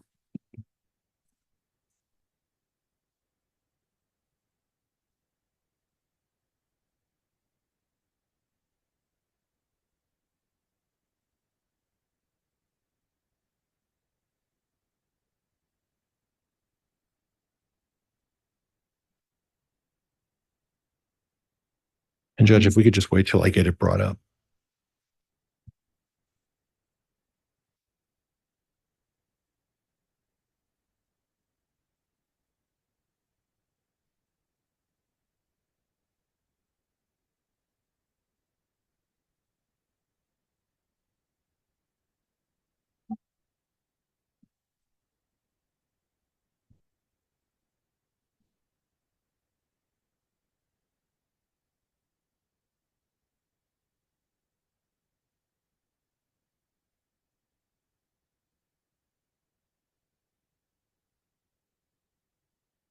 I think I'm ready, Judge. Let's hope. All right, you may. Minutes, 20 seconds. Fremont County Sheriff's Office. Hi, I need to report something. Okay, go ahead. What's the address? Okay, at 202 North, 1900 East, the corner with the blinking yellow light on Salem Highway. Is it a suspicious person? Yes. Okay, what was he wearing? He was all dressed in black and he had a ski mask on. And he said the blinking light now is where you saw him? No, he's gone now because I pulled up into our driveway and I was getting stuff out of the backseat of my car and suddenly he was there and he had a paintball gun and he was and like he was going to shoot at me. And I kept asking him what he was doing because I could tell it was a paintball thing. Okay. And then he just kept doing it. So I yelled for my husband and then he took off running around the back of my house. Okay, give me just 1 minute. Stay on the line with me. Okay. October 9, 2019, 21 hours, 50 minutes, 28 seconds. And that was north 1900 East? Yes.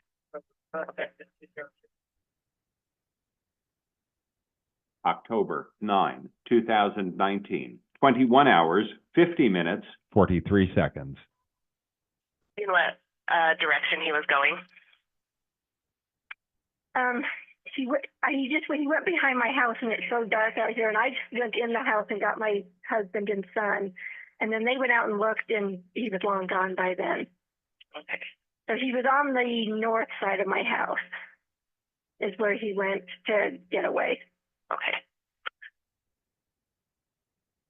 He didn't say anything, or he just kept like he was holding the gun like he was, you know, had a rifle and just shooting at me. So, but nothing came out of the gun either, so I don't think it was loaded. Okay, and what is your name? My name is Tammy Daybell. Okay, I will pass your information on to my deputies. We actually just had a previous call about this individual, so they're out in the area looking now. Okay, yeah, I think it was my son-in-law who lived diagonal from us that called you guys already. Oh, so we just wanted to make sure it got reported. So, let's see. And what's your son-in-law's name? Joseph Murray. Okay, yep, it was him.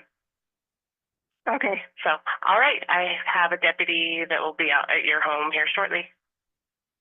Okay, thank you. Yep. At some point, Judge, I'm also going to need 232. Into the microphone, please, Mr. Pryor. I'm also going to need 232A at some point, but I'd like to discuss 232B. You listened carefully to the 911 call from Tammy Daybell. Is that right? Yes. Now,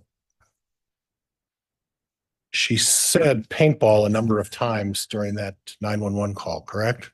A couple times, yes. And then at the end, she said, holding the gun like he was holding a rifle. She never said he was holding a rifle, did she? I think you just stated it. He was holding a gun like the rifle. She never said she was holding a rifle, did she? Objection, Your Honor. The audio speaks for itself. Sustained. Okay.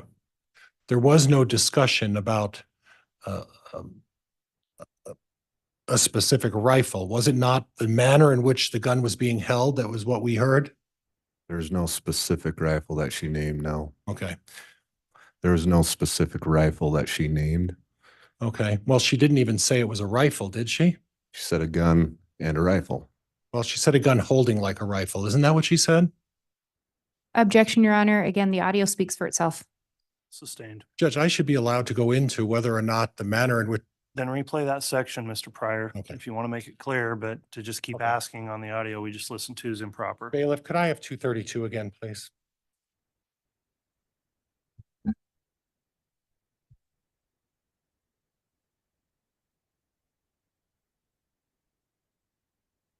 I think I want A. Thank you. So Judge, again, we'll ask to publish 232A again. I believe we just published 232B.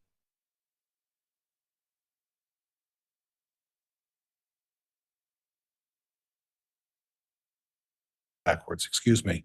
Okay. I apologize.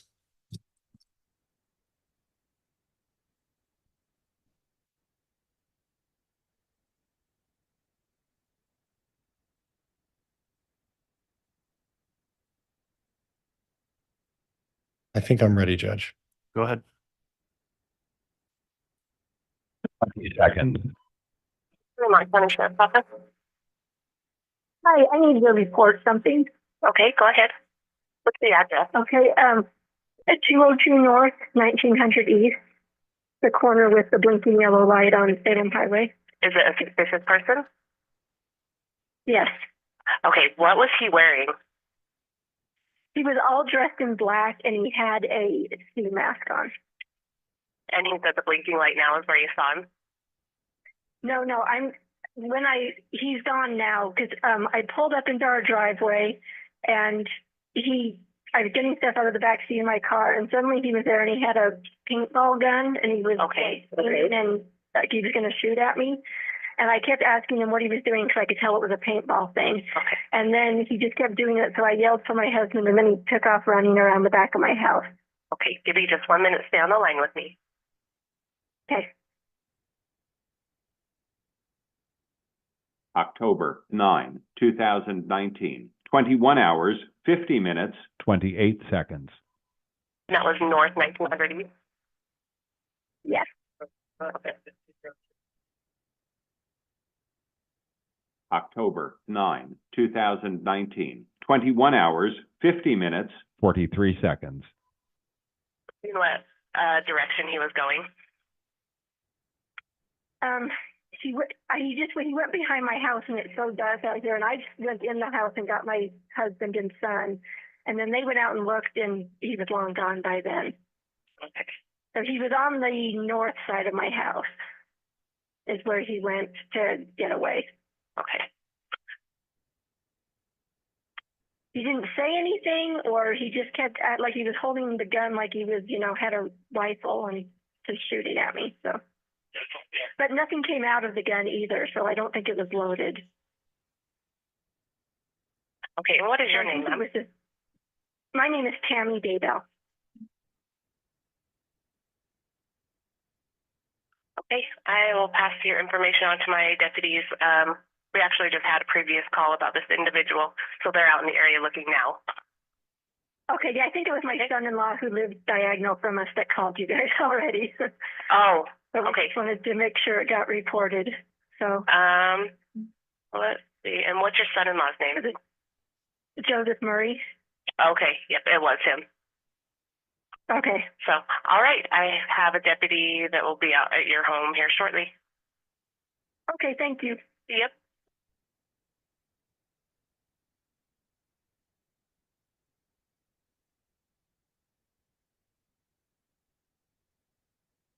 We can agree then that the 911 call would speak for itself, right?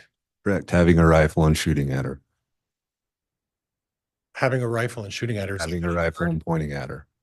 Is that what you heard? Yes. Okay, but I guess we can let the jury make a determination about what they heard, right? Yes. Okay.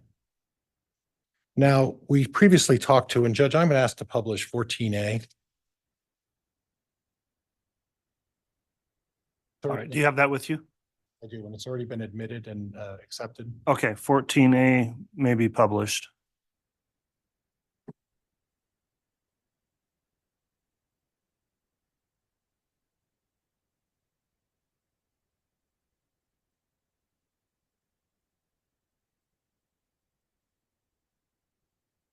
Now, officer, you're looking at what's been marked as Exhibit 14A, is that right? Yes. Okay. Now, there's a big black round thing on the top of that gun. Do you know what that is? That's a hopper. Okay, and it's pretty distinct, right? Yes. Pretty clear to identify that it's a hopper on the top of a paintball gun, correct? Yes. So if someone is in a situation where they're looking at something and they're clearly able to determine that there's a hopper on the gun, this would be a situation where they'd be able to clearly see that there's a hopper, correct? If they're clearly able to see that, then Right. yes. Okay.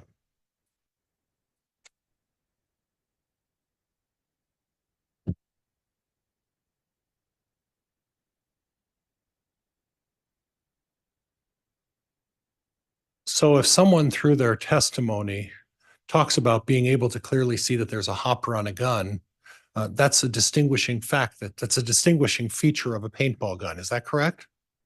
If they clearly see it, yes. Yeah, and if they're able to identify the fact that a particular paintball gun has a hopper and they can identify the hopper, it's obviously they saw a hopper, right? Objection, Your Honor, calls for speculation. Sustained. But you spoke about it a little earlier where you said they're now designing paintball guns that look like rifles. Yes. And they're being very creative in doing that, correct? Yes. In fact, I would suggest to you that there are instances where people have manufactured paintball guns to make the scopes on a gun look like a hopper. Correct? Are you suggesting that to me or asking? Yeah, me? I'm suggesting that, asking you that. Possibly. Possibly. Okay. So if that were one of those special guns where they created a gun that had something on it that looked like a scope, someone could confuse the difference between a scope and a hopper, right? Yes. But if someone specifically says they saw a hopper on a gun, there's no. Objection, Your Honor, this is going to call for speculation. Sustained. Clearly, that was a picture of a hopper on the gun, right? During the day, yes. Yeah, and you're able to distinguish that very clearly, right? In the daylight, yes. Oh, you telling me that there's a difference? You wouldn't be able to tell that in the night on the back of a porch with a light on? Objection, Oh. Your Honor, argumentative. Sustained and strike the answer. Are you aware of that there are lights on the front of the garage of the Daybell residence? I was aware on that last call you played that Tammy Daybell said it was dark outside. Right. But you didn't hear anything about the fact that there were lights out there or that the garage and the driveway was illuminated, right? I didn't hear any of that. Okay. I didn't know if I heard an objection or not, Judge, to that. Withdrawn. Go ahead. But you did note that she identified it as a paintball gun, didn't she? She used that with the rifle and gun. Okay. And whooshing sound, right? Correct.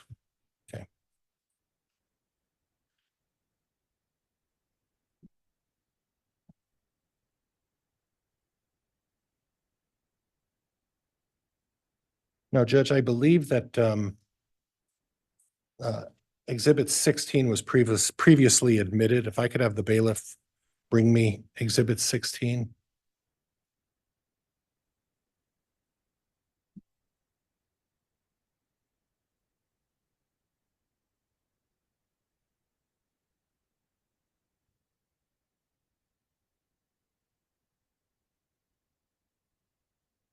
And Judge, if I could just have a moment, please.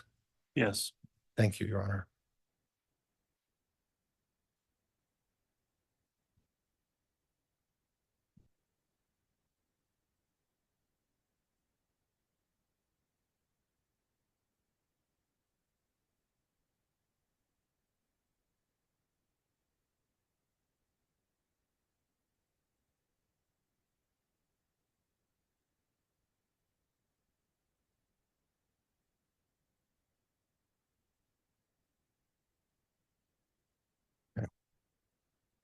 Now,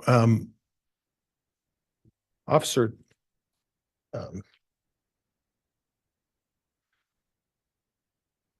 are you aware as part of your investigation that Tammy Daybell sent out a Facebook posting to what she described as the Friends of the Salem Ward? Do you recall looking at something like that? I remember she sent something out on that, yes. Okay, okay. You don't have a recollection of what it said though, probably, correct? Not exactly. And Judge, could we publish Exhibit 16? You may. I have it ready to go, Judge, whenever the clerk is ready.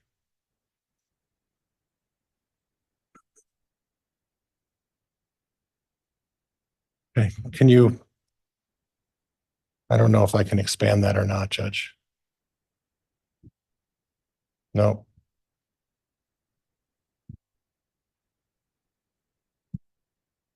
Are you able to read that, officer, on your monitor? Yeah. Yes. Okay. Go ahead. Would you read that email for me?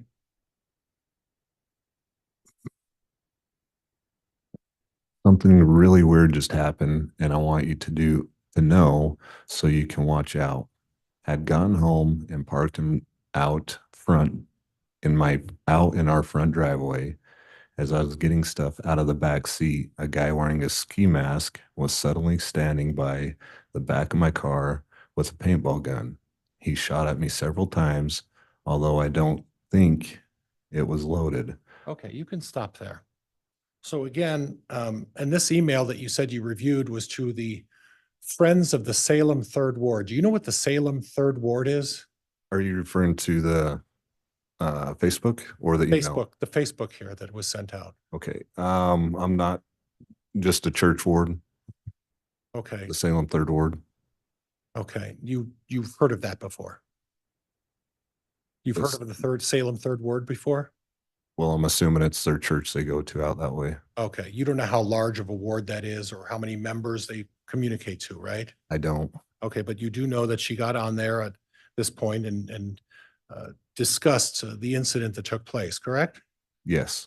And did she ever use the term rifle in this Facebook posting? No. Did she ever use the word gun? No. But she did use the word paintball gun, correct? Yes. Okay. All right, Judge, I'm done with that. Thank you.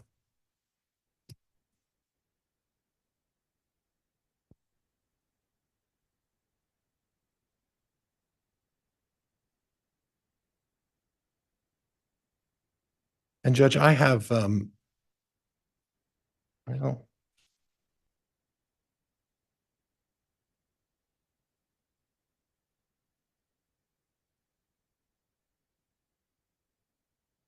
if I could just have a minute again, Judge, I apologize. It's fine.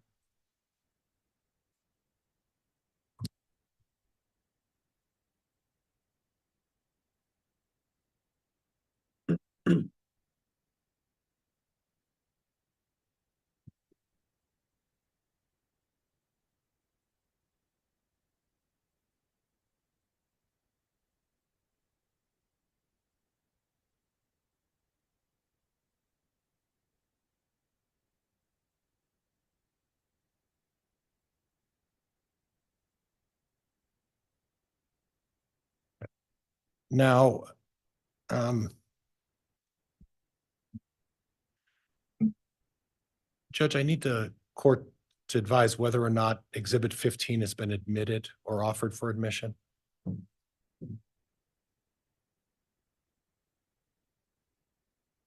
We'll check. No. And I guess I have to pull this out and Judge ask that the court, I think this is by stipulation of the parties. Exhibit 15 has been stipulated by the parties to be admitted, and I'd ask it to be marked and accepted with the court, Exhibit 15. All right, I'll confirm with the state.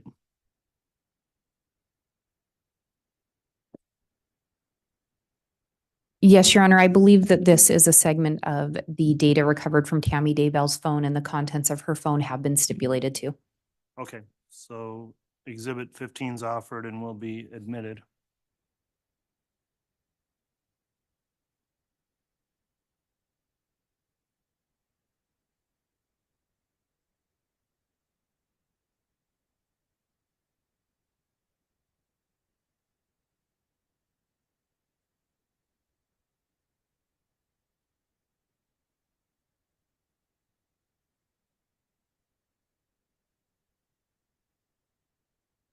Now, before I go into Exhibit 15, Officer, you discussed that you did a lot of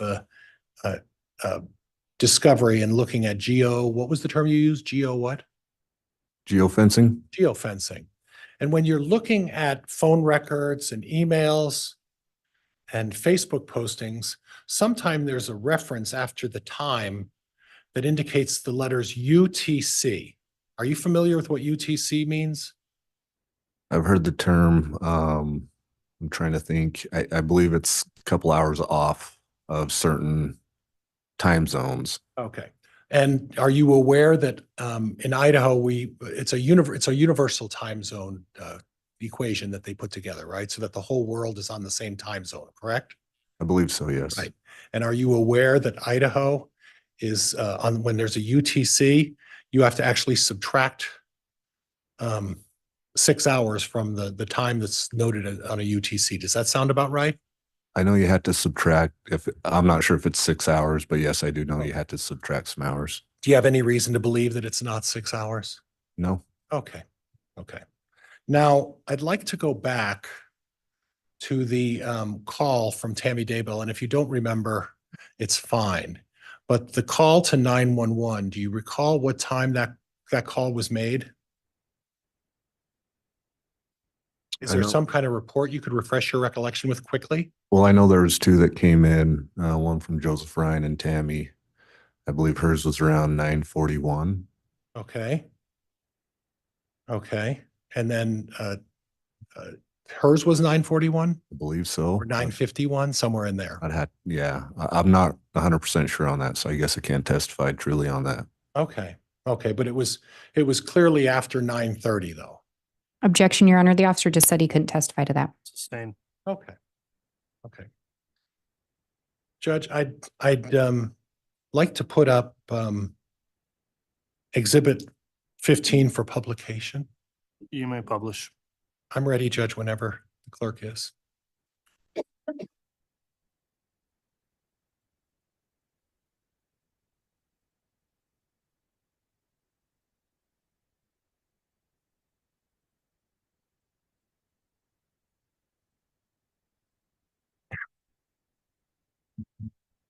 I'm showing it, Judge.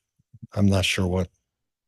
All right, we'll see if we could get someone to maybe take a look at. Oh, I think we're there. Okay. I just had to wiggle a little. I had to wiggle the cords a little bit. Okay. So can you see that from your screen, officer? Yes, Okay. And I would represent to you that this was off of Tammy Daybell's account, stipulated by the parties as a retrieval of her Google searches. Can you read the very first one? search for a paintball gun, Okay, and paintball then guns.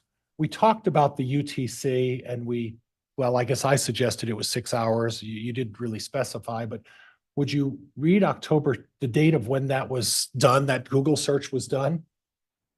October 10th, 2019. Okay, October 10th, 2019. And the time on that, the UTC time would be what?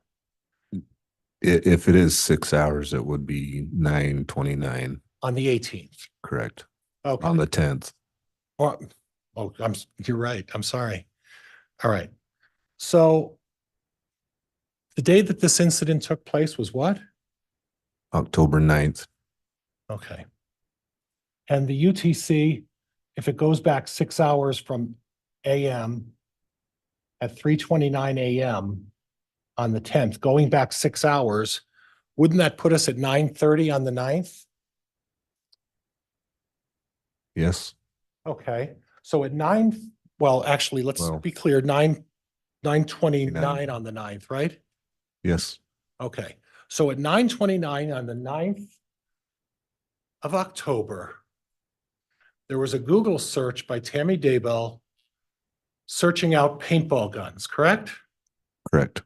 Now, I don't remember seeing a discussion with Officer Coulter in I guess it was his second report, where he talked about that Tammy Daybell did a Google search on paintball guns.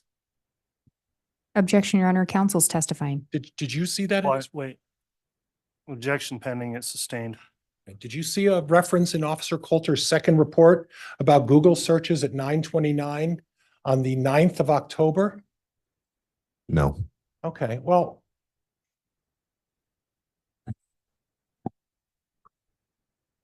Your previous testimony was that Tammy Daybell made a 911 call sometime 9:41 is what you recalled. But the Google search occurred at 9:29. Is that what you see? yes, So what we can gather from that is that Tammy Daybell, after this incident, did a search of paintball guns and then 10 minutes later called 911, right? yes. Okay, do you remember what the date of the Facebook posting was when she posted that Facebook? I do not recall that date. Okay. And then let's move down a little bit. The next one. Search for an airsoft guns, Okay. And again, the time. October 10th, 2019 at 3:29. So basically, if we go back to UTC time, we're back at around 9:30 again, right? Yes, So her Google searches at that point, and just for everybody's edification, we don't need to go down the other ones because they're not relevant to this. But the first two, the first one was a paintball gun search at 9:29, right? yes, Then she looked for an airsoft gun search at 9:29, right? yes. Did she ever look for a rifle? She did not. Did she ever look at any other shotgun? She did not. Okay. Okay. Thank you, Mr. Bailiff.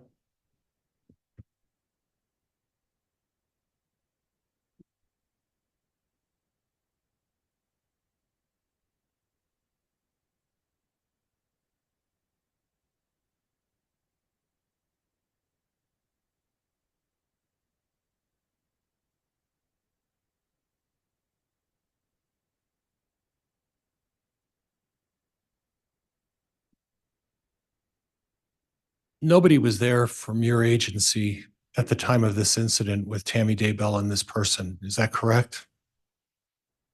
That she was allegedly shot at, We responded to that. but nobody was there when it occurred. Correct. And in fact, Chad wasn't there either, right? Objection, Your Honor, calls for speculation. Sustained. Well, you know from the report that Tammy talked about Chad and Garth coming out afterwards, correct? Yes, And there's no indication at the time of this occurrence that there was anybody other than a masked man and Tammy Daybell. Is that right? and in Tammy's email, Chad and Garth. Well, Chad and Garth were inside the house, right? Yes, Okay. So at the time of this alleged shooting, the two people would be a masked man and Tammy Daybell. Would that be fair? outside of the residence, yes. Okay. So the best person to determine what type of instrument this was would be one of the people who was there at the time, right? Objection, Your Honor, calls for speculation. Overruled. Your Honor, may I voir dire native objection? Well, just the way that question was phrased, I'm overruling that. It was just of the two. Go ahead and re-ask the question, Mr. Pryor. The best person to determine what type of instrument that was would have been Tammy Daybell, correct? One of the Objection, Your Honor. Grounds. It calls for speculation. May I voir dire native objection? Go ahead. Detective Kaikamanu, did you ever have an opportunity to speak with Tammy Daybell? No, Did you ever determine her knowledge of firearms?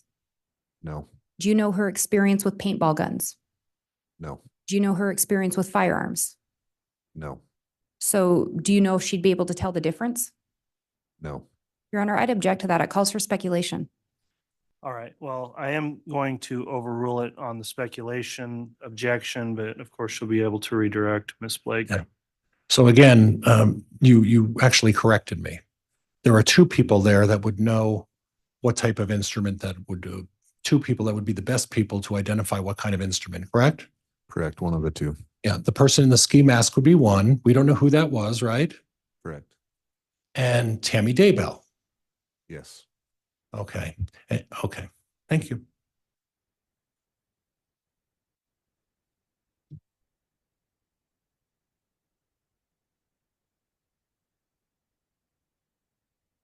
Officer, or Judge, I'd like to now go through on the Elmo Exhibit 107, if I could. You may. Thank you, Your Honor.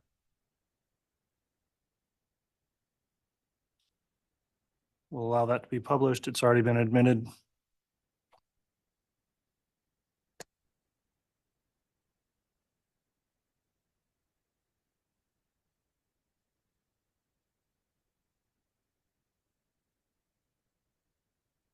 And obviously, during your talk with the prosecuting attorney, this has already been admitted, and you went through that. You recall that, right? Yes, Now, as part of your examination, you provided records from Fremont County Sportsman's Club, right? yes, And you did the start date of sometime of 10/16. Is that right? Is that what you recall? the start date of, Of when the documents that you provided to the prosecuting attorney. The first entry on there, it looks to be about 10/16. Am I mistaken? I'd have to relook at those. Okay, Judge, could we show this to the witness to refresh his recollection? When you're done, just hand it back. Thank you, sir. Yes.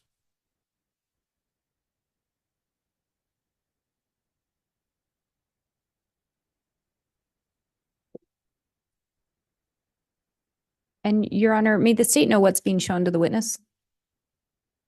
Which exhibit did you just It's reference? their exhibit of the entries to the visits to the Sportsman's, I don't want to misstate the name of the organization, the Sportsman's Gun Club. Thank you. That is exhibit 390A. I'm sorry, 396A.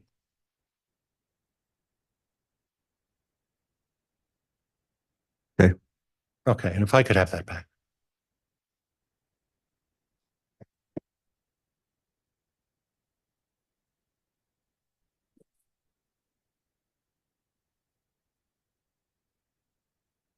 Now I'm looking at this exhibit and it appears that it starts on 10/16. Is that right?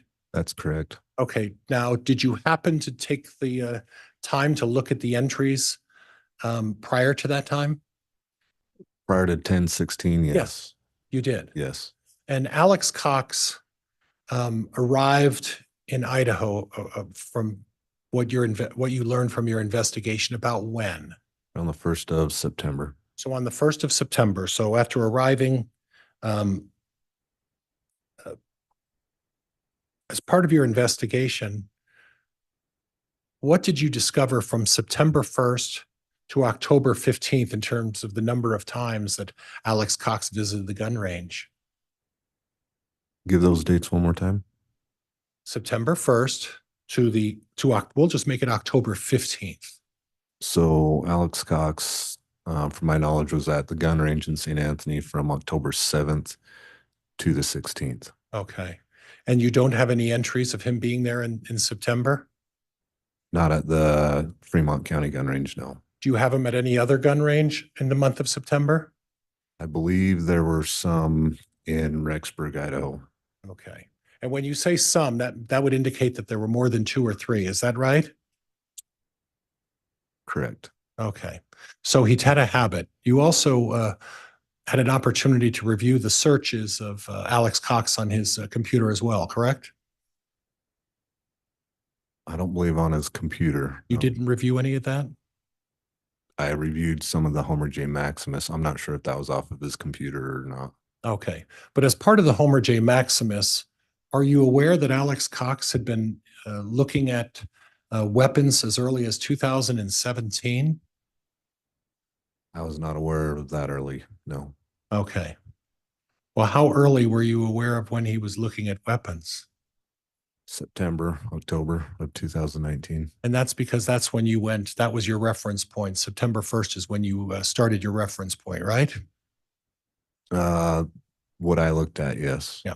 So you didn't really go back and look at all of the searches that Alex Cox conducted prior to September of 2019, right? I did not. Okay. Okay. But you are aware that Alex Cox has a history of engaging in the use of guns or other weapons on folks, right? Objection, Your Honor. States facts not in evidence. Overruled. Are you aware, and I'll rephrase that, you're aware of the situation regarding Brandon Boudreaux, right? Yes. And you're aware that it's alleged that Alex Cox at a long distance shot at Brandon Boudreaux, correct?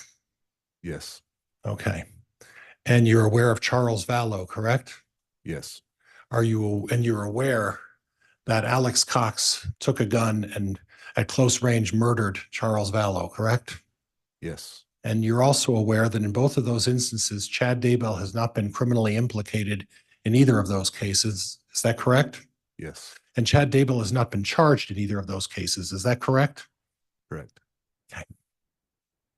Are you aware of any other instances where Alex Cox engaged in conduct towards other people with the use of any kind of a weapon? Of a firearm? Any kind of a weapon? I know that there was an incident with Lori's. Objection, Your Honor. May we approach? Yes.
All right, thank you, counsel. We took up a evidentiary ruling outside the presence of the jurors. Mr. Pryor, you may continue with your cross-examination. So we talked a little bit about the fact that you're aware that Alex visited the gun range in September of 2019, right? Yes, You're not aware of whether he had visited or went to any gun ranges when he was living in Arizona 6 months prior. You didn't look into that. Is that right? that's correct. Okay. Now, officer, on your, this will be tricky. On your Homer J. Maximus, you talked about a number of searches and you recall that, correct? Yes,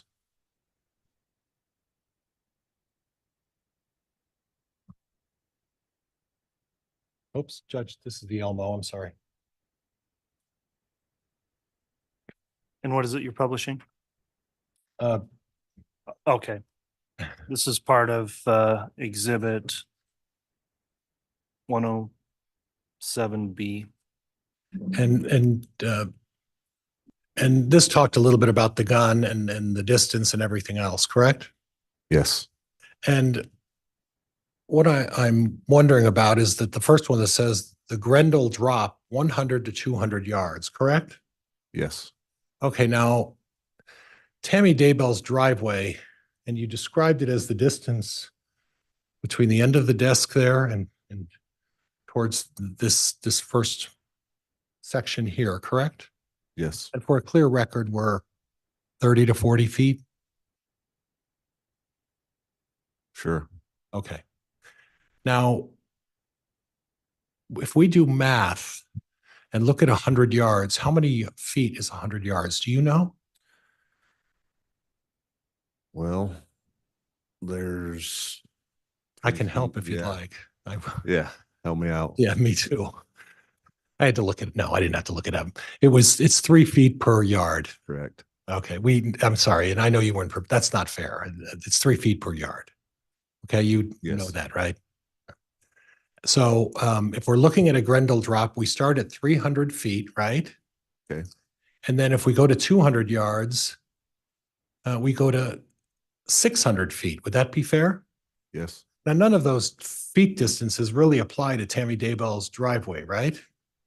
not her driveway. Okay. And then the 100 yards to 300 yards is the same thing, 300 feet to 900 feet, correct?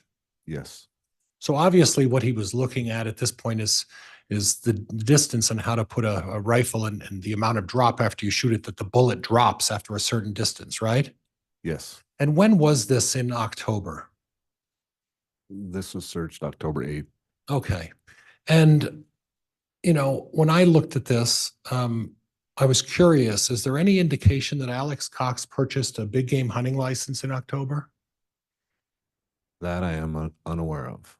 Okay. And would you agree with me that October is also hunting season for various big game? It is hunting season, yes. Okay. And then he looked at, and you could use a Grendel for a hunting gun. Is that correct?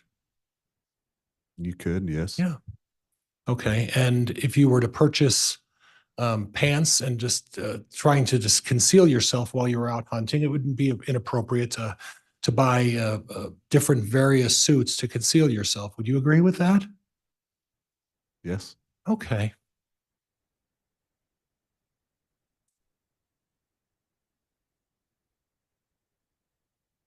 Oops. I'm grateful to whoever put the tape up there. And then we go to October 10th. How to prepare your AR for cold weather. Now, if you're out shooting and you're out hunting, and I'm not suggesting we use an AR for hunting, but in October, when you're out hunting, that's a cold time to go hunting, isn't it? yes, it could be cold. Okay. Okay.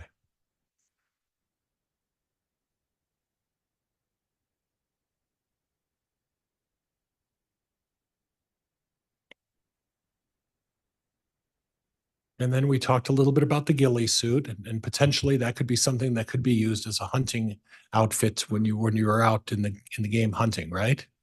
Could be, yes. Yeah. Well, you can buy those at Sportsman's Warehouse or Cabela's or any of those stores, right? Yes, You looked into that, and that's where you get them, right? You can, yes. Yeah, sportsman stores for outdoor activities in October, right? Right? Yes, you can buy them there. Okay, okay. Okay. Now what we did is then we looked at a FBI simulation of shooting a 5.56 through car doors and walls. And a 5.56 is a type of a bullet, right? Yes. Okay. And that's a specific bullet. And what it appears is there was a search to see what kind of a bullet would go through car doors and walls, correct? Yes. And then you would also see what kind of caliber under that would penetrate a windshield, correct? Yes. Now we know that the allegations about Alex Cox is that he took a shot at Brandon Boudreaux, correct? Yes. And in relation to Lori Vallow, Brandon Boudreaux was Lori Vallow's, no, Melanie Pulowski was Lori Vallow's niece, right? Yes. And she was married to Brandon Boudreaux. Yes. So Brandon Boudreaux was the male spouse of Alex Cox's niece, Melanie Pulowski, right? Correct? Yes. Okay. So Alex Cox took a shot at the male member of the relationship between Melanie, Lori's family, and the male, right? Yes. And then Alex Cox murdered husband number 4 by taking a gun and shooting him at close range. And that was Lori Vallow's husband number 4, correct?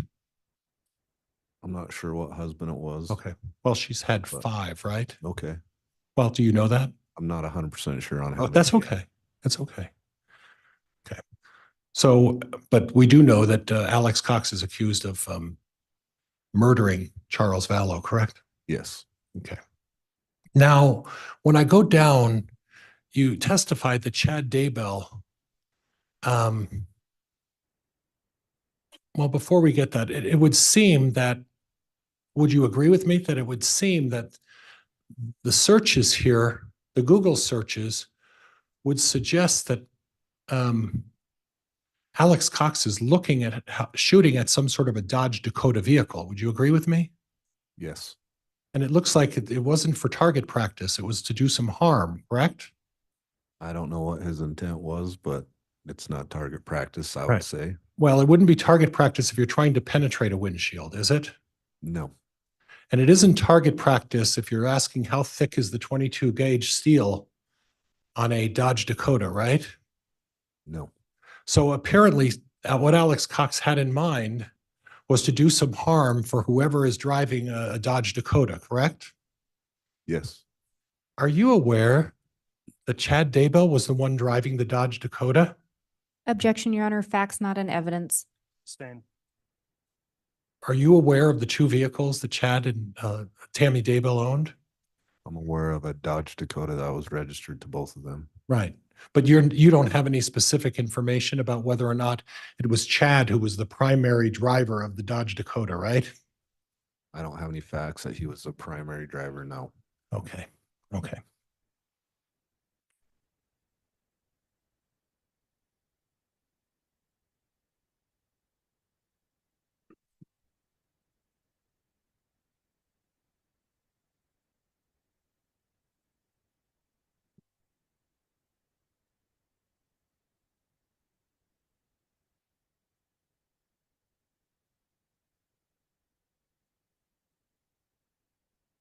Now, as part of your investigation, you talked a little bit about phone records, right?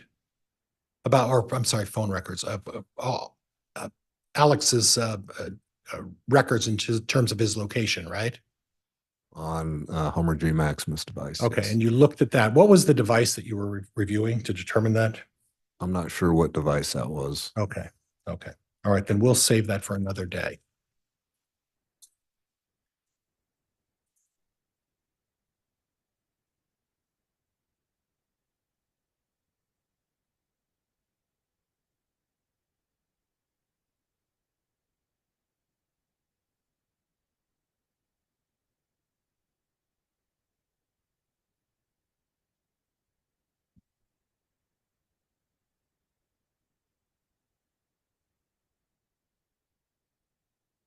Now, Judge, previously, we stipulated and the court entered exhibit number 14. I'd like the court's permission to go over exhibit 14 with the witness. All right, has that previously been admitted? Judge, I have it here with the stamp on it. I think we had already established. Yes, Your Honor. I think, Established and stipulated to it, Judge. I'm sorry. and the state had reviewed this. It's my understanding these are the extracts from Tammy Daybell's phone or contain extracts. I think it's actually a police report referencing those extracts from her phone. Okay, it's been admitted, so it may be published. If I could just have a moment, Judge, I'm sorry.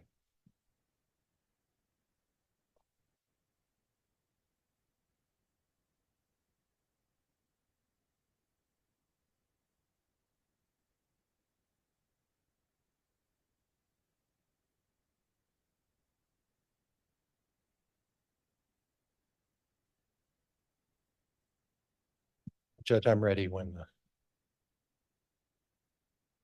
Your Honor, I hate to do this, but can we briefly approach? Yes.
All right, counsel, before publishing that particular exhibit, we just redacted an identifier mark from that we caught. So you may go ahead and publish when you'd like, Mr. Pryor.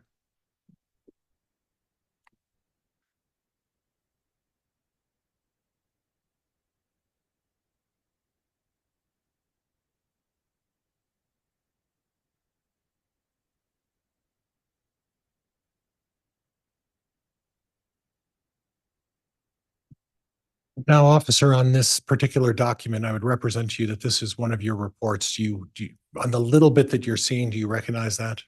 Yes. So on March 16th, you received information from Google LERS. What's LERS?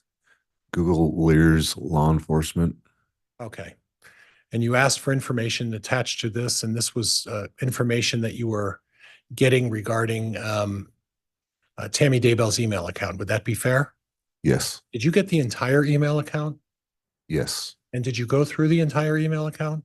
Yes. And you reviewed all of the emails and you made a determination as to which ones you in particular felt were relevant to this case. Is that right? Yes. Okay. And then you said after looking at the emails, you didn't include the ones that were significant. And there were photos, emails, chats, the information that I found relevant to the investigation, you see attached here, correct? Yes. Okay. And then would you read the line that starts in the email folder are chats? Would you read that one for me? In the email folder are chats between Tammy and Mark while on his mission. Want me to read the whole? If you would, if you don't mind. There are also chats between Mark, Tammy, Seth, Garth, and Emma. During some chats, it is very clear that chat is messaging. In the chats, it is also clear that chats are coming from Tammy's email. Okay. And then I'll go to the next line saying, looking over the inbox of Tammy's email, it shows, oh gosh, I'm so sorry. Let me get a record, right? Looking over the inbox of Tammy's email. It shows the first section as chats, mainly with Mark while he is on his mission. In the chats, it does not show the time or date when the chats are taking place, right? Yes. Okay. Then the line below, why don't you read the line below for me? While looking over the chats, there are several that lead me to believe Tammy, along with Mark, Emma, Garth, Seth, and Leah, have knowledge of the belief in light and dark people that Chad talked about and believed. Okay. So what I gather from that is your assessment in the reports that after you reviewed all of the emails and you said you reviewed them all. Yes. That's a significant job. Yes. And in reviewing all of those, you came to the conclusion that the Daybell, Tammy Daybell, Chad Daybell, and his 5 children had knowledge of the belief in light and dark people. Yes. And the light and dark is a religious reference that's mentioned by Chad, right? Yes. It's mentioned by other people in this case, right? Yes. It's also mentioned to some extent in predominantly most religions. Would you agree with that? Say that again. Predominantly in most religions, there's a reference to light and dark, right? I can't testify that because I Okay. don't know all the religions. Okay. And then the religious practice that these folks practice, that Tammy and the children and Chad practices of what faith? LDS. Okay. Okay.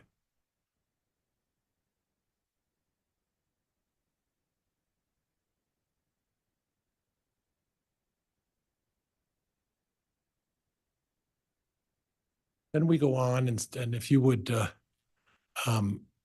I'll take a look at the next one where it says during the chats, Mark's camera was not working and Tammy informed him that his camera was cursed and Dad was removing it, right? Yes. Okay.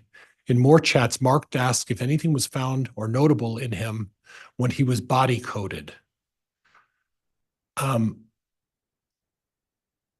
I'm not sure what body coded means. Do you have any knowledge of what being a body or body coded talks about? No. Okay. Okay. But it was Mark who was talking about the body coding. Would that be your assessment? Yes. Okay. And then Tammy responds, you has a lot of weapons, negative chords and curses, plus trapped emotions. We cleared out quite a bit. We'll do that more regularly for you. So second to the last sentence says we cleared it out, right? Yes. That would you believe that was Tammy and Chad who were clearing out these negative chords and curses? In this email, yes. Okay. And then we'll do that more regularly for you. And again, we'll do that more regularly for you. That implies that it was both Tammy and Chad talking about helping them clear out these weapons, right? Yes. Okay. Then we go down to the next one and it starts with on another chat. Chad said, Mom and I taught 12-year-old Sunday school yesterday. Canyon Scott's actions confirmed he is 4.2 dark. You see that? Yes. Do you have any knowledge as to whether Canyon Scott is dead or has been murdered or any investigation into that kind of a matter? I have no knowledge of that. Okay. And do you know who Canyon Scott is? I do not. Okay. But obviously, it's someone who attends church or attends Sunday school where Chad and Tammy went to their Sunday school, right? Yes. So we could presume that it was someone in um, Fremont or Madison County, right? Yes. Okay. And then it goes on, I will enjoy watching his growth to world terror and domination. And then Emma replies, I like Canyon though. I'll slow down. I'm sorry. I'm so sorry. The next line is, I will enjoy watching his growth to world terror and domination, right? Yes. Emma replies, I like Canyon though. Tammy and Chad reply, unfortunately, he's already influencing Will Dowling. Who's Will Dowling? Do you know? I do not. Okay. Then Mark goes, I like Jose and I can't pronounce that last name, Ojeda also. Then Mark says, darkness is interesting. And then Tammy and Chad both say, maybe they're influencing you too. They are charming, right? Yes. So we don't have any information about Jose Ojeda or anything about him, any criminal activity associated to his demise, right? Not that I'm aware of. Okay.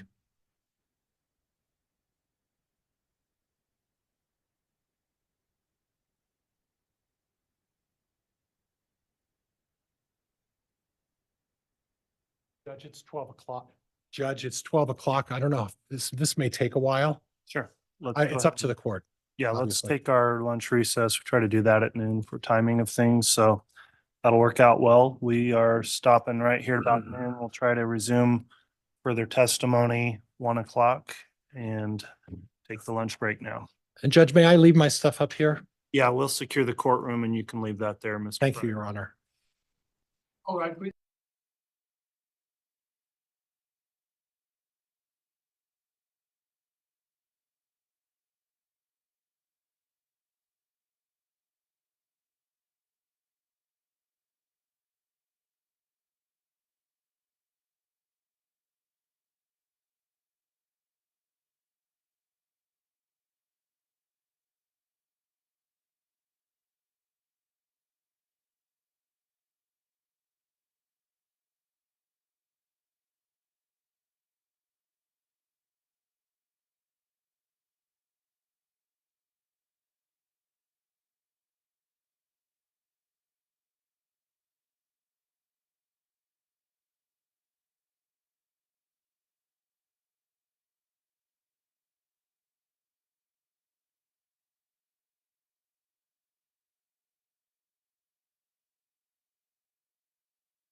Rise. These reports again in session.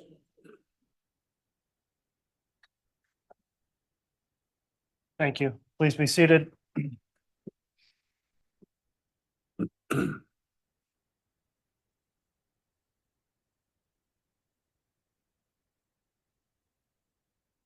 All right, we can have the jurors brought in, please.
All right, good.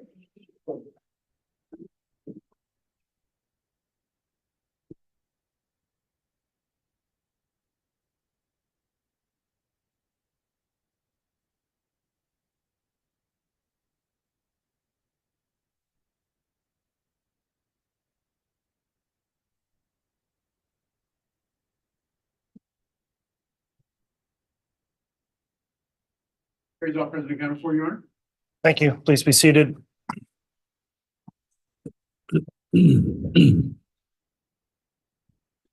Okay, we're back on the record after the lunch recess on KCR 2221-1623, State of Idaho versus Chad Guy Daybell. Continuing with cross-examination of Detective Kaya Kamanu. Mr. Pryor, if you'd like to continue with cross, you may. Yes.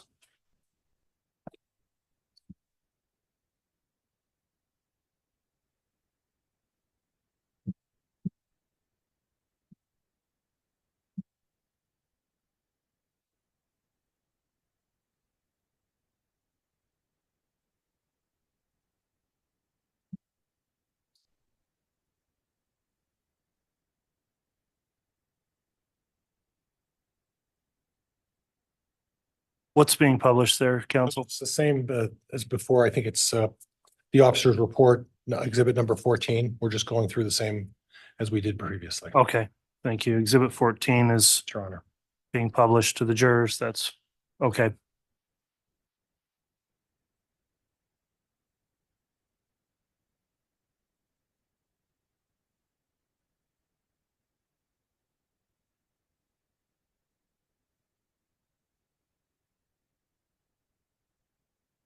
So officer, again, in your report, you noted that these were relevant to your investigation. They're emails from Tammy's email account from someone named Julie Rowe. Is that right? Yes, And it looks like the emails are to Tammy. And it says something about support springcreekbooks.com, March 12, 2019. Do you see that? yes. Okay, so if you would be so kind as to just read from Chad down to Julie for me. Chad, I met with the state president last night and he has requested we stop publishing all my books. I told him I do not have the rights to the books and that my publisher has those rights. He asked me to contact you to request that we stop publishing. He has asked me to copy him on this email and send him your reply. Yep. He also said he is going to contact your state president, Julie. Okay. So do you know what a stake president is? I believe the state president is over the stake of a ward, of the wards.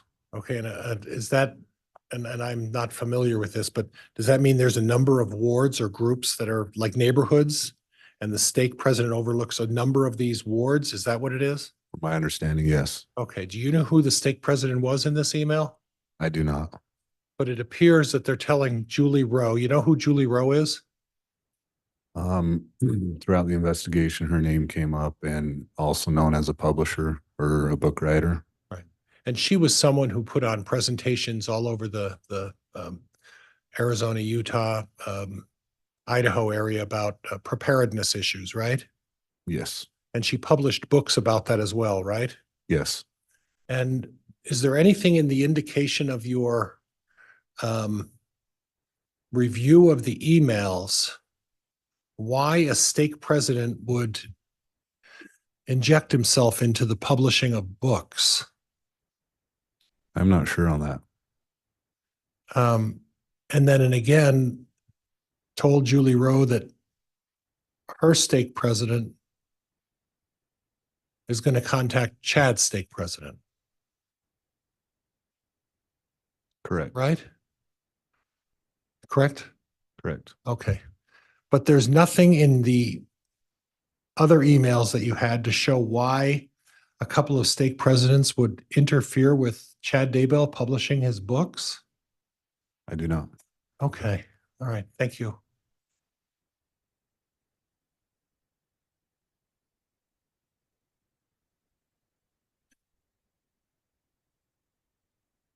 The next one we're talking about is from Tammy to Mark, and Mark again is Tammy's son, Mark, right?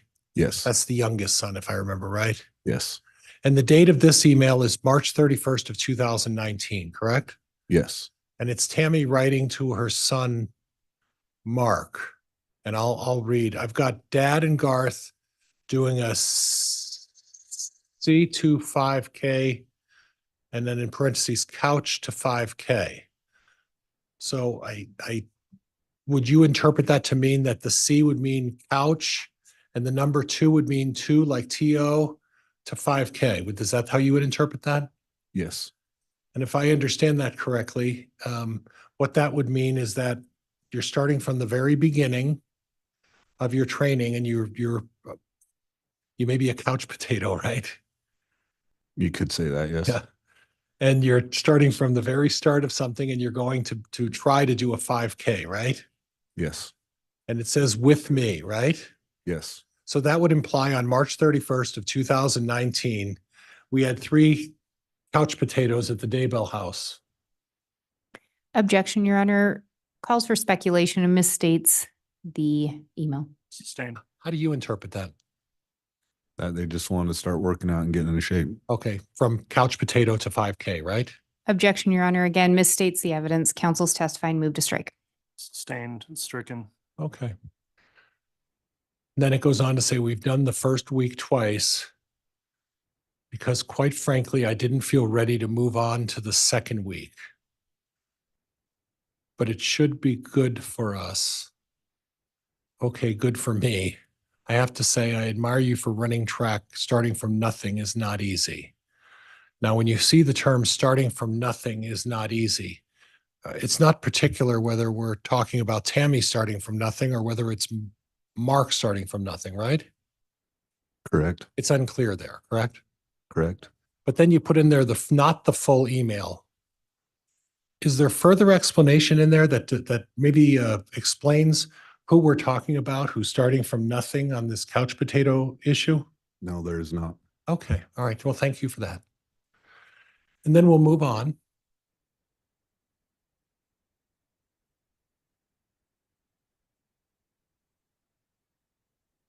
And it's from Tammy to Mark again on April 14th, 2019. I tripped over the duck gate on Saturday and landed hard on my right hand. And the bucket of eggs I was carrying, it hurt so bad, I just lay in the driveway and cried. Then I got up, cleaned up the egg mess with my left hand and went in the house to find Dad. Luckily, I seemed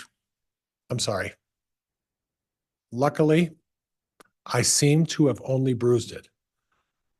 Of course, Dad blessed it, so it may have been worse. Okay?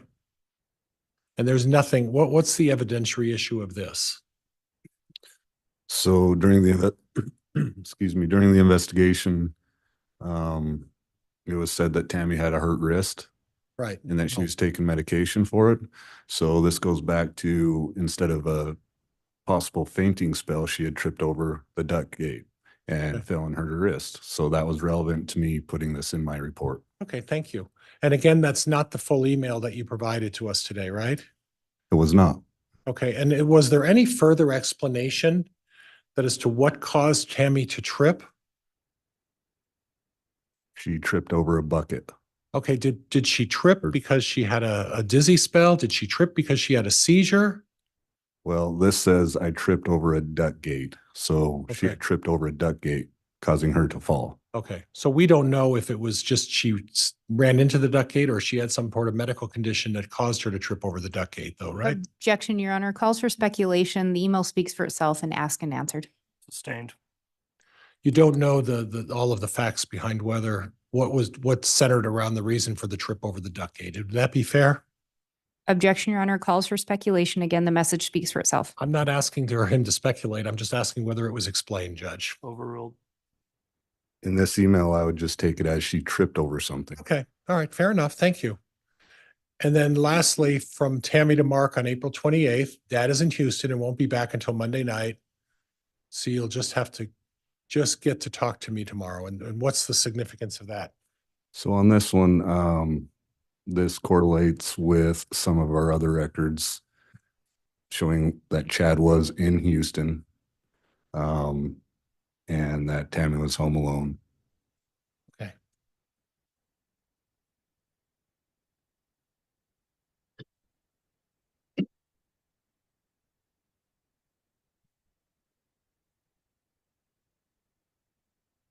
Next one was something about, oops. And I don't see.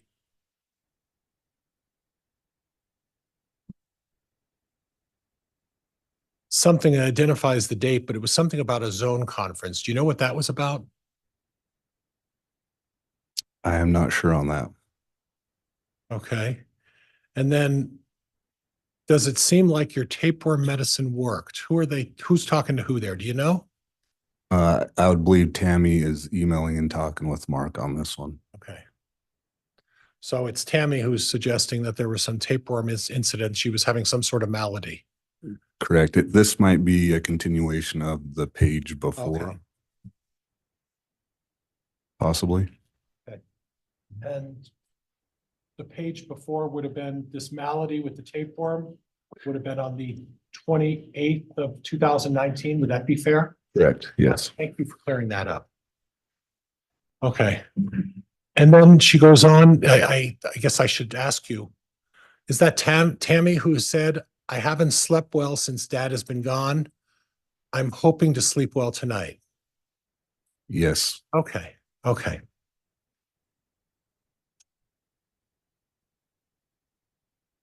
Then we're going to June 30th of 2019. Is that right? Yes. And then let me read this and then I'll talk to you a little bit about that. Another adventure we had this week involves a raccoon. Last year we had skunks. This year a raccoon. We thought stray cats were getting into the cat food, but nope. Garth saw it one night and it was a raccoon. We borrowed a little trap from Matt Price, but when Garth went out to check it that night, the raccoon ran up the tree by the trap. It was huge. No way it was going to fit in the trap. It was larger than Chase and had really long teeth. Garth kept his flashlight on it and called us in the house. Dad got his gun. He shot it out of the tree, then shot it again as it tried to run across the yard. We now have a raccoon buried in the compost heap. Something else got into a cat food a couple of nights ago, so we borrowed a larger trap from Matt. We didn't catch anything last night, so we'll see if we get anything tonight. If we do catch anything, Matt asked us not to shoot it because he has a friend who will use whatever we catch to train dogs. Joel is, I think that's Nickel, told me they've got a couple of raccoons and skunks they've been trying to trap, and some coyotes have been eating chickens at houses over by Jordan Graham's house. In all, it's been a crazy year with wildlife. Do you see that? Yes. And could you identify the date when they're having this crazy year with wildlife? June 30th, 2019. Okay, and the allegation with Chad Daybell is that there was an email that the prosecutor has alleged may have a different meaning, but that was September 30th of 2019, correct? September of 2019, I'm sorry. I guess I'm unaware of what email you're referring Okay, to. well, would it be fair that the allegations are that they discovered JJ and Tylee's body and that they are presuming as part of your investigation that they were buried in Mr. Daybell's property in September of 2019? Yes. Okay, and there was some email by Chad Daybell that made mention of a raccoon. You recall that? Objection, Your Honor, misstates the evidence. Abstain. Okay. So from what I gather, the allegations about the children being buried on Chad Daybell's property was the same year as this email as well, correct? Yes. And we're on June 30th of 2019. And the allegations against Mr. Daybell relate to around September, sometime in September of 2019, correct? Yes. So 2.5, 3 months later, there's at least two references about raccoons. Would that be fair? Yes. Okay. And there's a reference that they buried this raccoon in a compost heap. Where's the compost heap on Mr. Daybell's property? Do you know? I'm not sure about Okay. that. All right. And then we go on to July 7th of 2019, right? Yes. Here is the second raccoon. The first one was shot. Garth said this one is smaller than the first one. I like how the kittens are looking at him too. Okay, and that's from March 7th. And that's also relating to this raccoon issue. Would that be fair? Yes. Okay.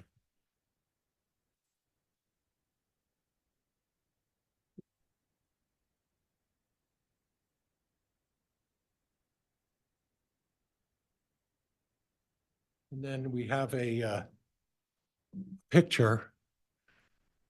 Dad has lost a lot of weight. He just doesn't seem to eat much anymore, and he is exercising.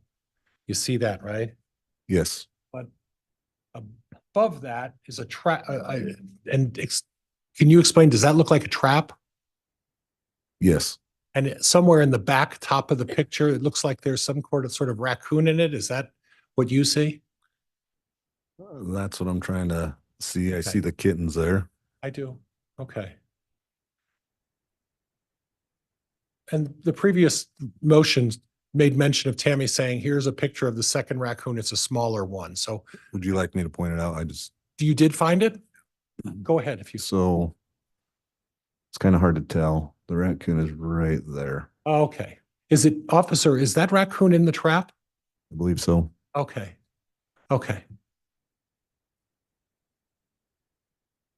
Then we go down and we have a picture of Chad and Tammy, right? Yes. And again, not the full email, but your perception is that there's nothing there that was relevant to this investigation, right? Yes. Okay, and then does that appear to be the side of the house? Appears to be the back of the house, I believe. Okay. And from the email, that would be a picture of July 7th of 2019? I'd have to look at the first page. Yes. Okay, thank you.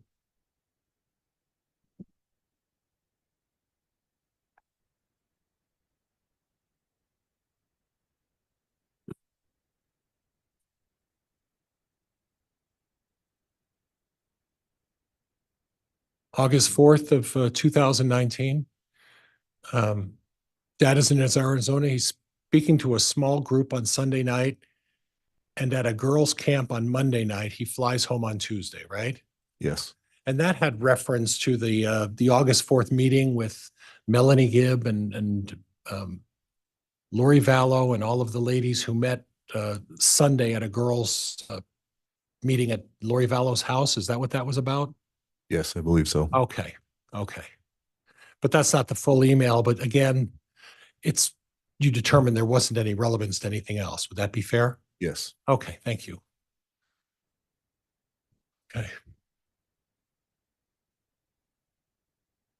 Then we go on again, and we talk about from Tammy to Mark, again, Tammy Daybell to Mark on September 15th of 2019, right? Yes. And this was about a month before Tammy passed away. Would that be fair? Close to, yes. Okay. And she says, this was taken on Saturday. Joe planted potatoes in his garden. I had been sick in bed all day with a really bad cold, but I put on a hat and went over to pose for this picture so it looks like I'm really a real Idahoan. But I went right back to bed after we took it. I'm still sick today, and my nose won't stop running. I will go to work tomorrow, though, because I am helping with testing, and getting sub work would be more trouble than it was worth, right? Yes. Okay. And then there's some mention of continue whining. I burned my arm today when taking some rolls out of the oven, right? Yes. And the relevance of this is that it was just mentioning that 3 weeks before 3 weeks before Tammy passed away, she was sick for one day and basically was sick the entire next day and just got up and made herself put on a good face and made herself and go back to work, right? Yeah. Objection, Your Honor. Counsel's testifying. I don't hear a question there. Abstain. She wasn't feeling well that day, right? Correct.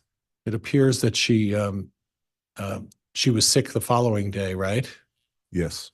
She spent a significant amount of time in bed, Yes. and she put on the courage to go to work on Monday, correct? Yes. Okay. And then the one, your mom came to visit us Friday night and Saturday morning. Under orders from Grandma Cooper, I'll let her tell the story. What's the relevance of that? So the relevance to that is from Ron Douglas to Mark, which Okay. Ron Douglas is Mark's grandpa. Okay. Through our investigation, Tammy did not drive very far alone. And so it was important enough for Ron, the grandpa, to email Mark and say, hey, your mom came to visit us, which they live in Utah, which is 3.5 hours away. And she drove all by herself. Okay. And this was October 6th of 2019, right? Correct. And you were aware that the reason Tammy Daybell didn't drive by herself is because of some medical concerns about her balance and Objection, Your Honor. Counsel's testifying. Facts not in evidence. Move to strike. Abstain. Are you aware that the reason Tammy Daybell didn't drive is because of some medical concerns she had for herself? No, I am not. Okay.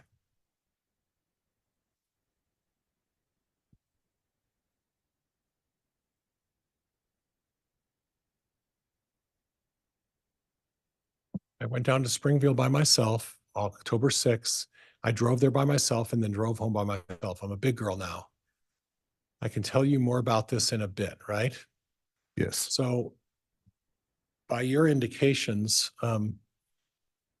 you're suggesting on October 6th, 13 days before her death, 12 days before her death, that she was able to drive. Is that what this is about? That's what she's emailing Mark, yes. And was there any indication that prior to that time she didn't drive or that she was concerned about driving? Long distances, yes. Yeah, okay, thank you.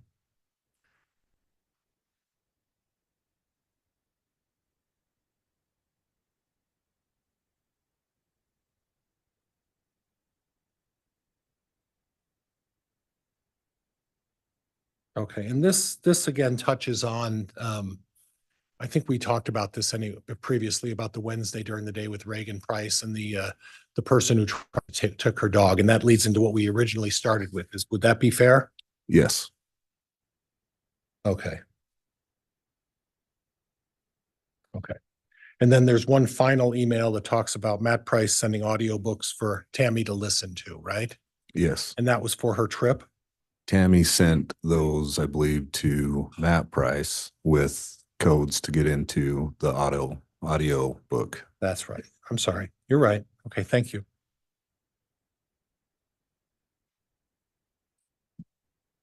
And if I could just have a minute, Judge, thank you. You may.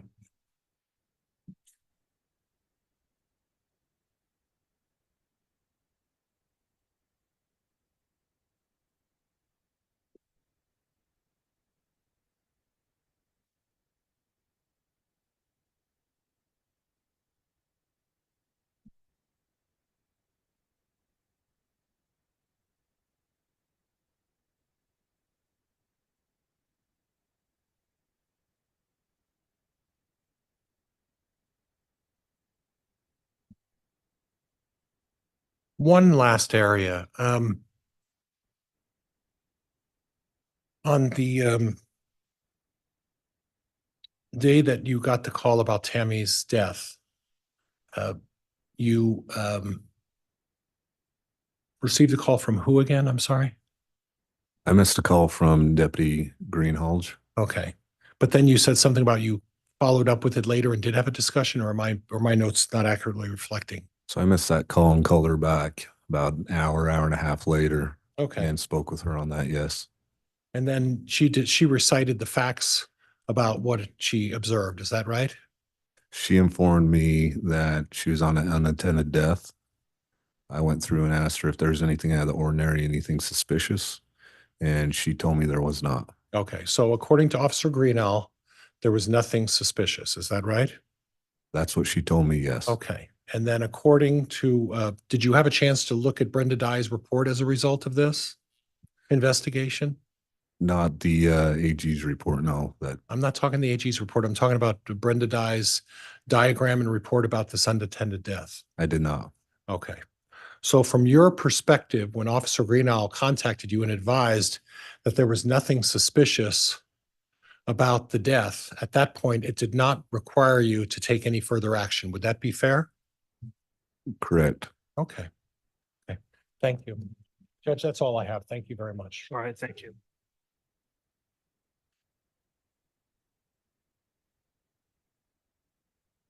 Oh, you're right. Oh, my goodness.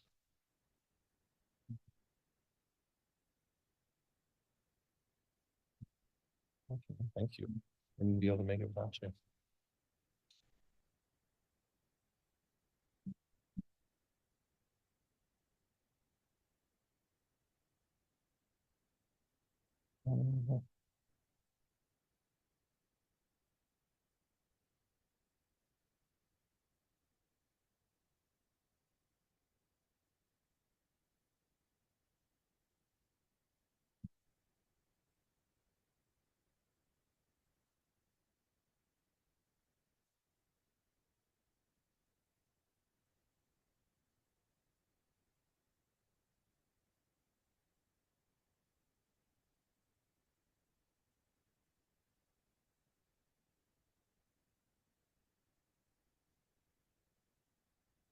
All right, redirect.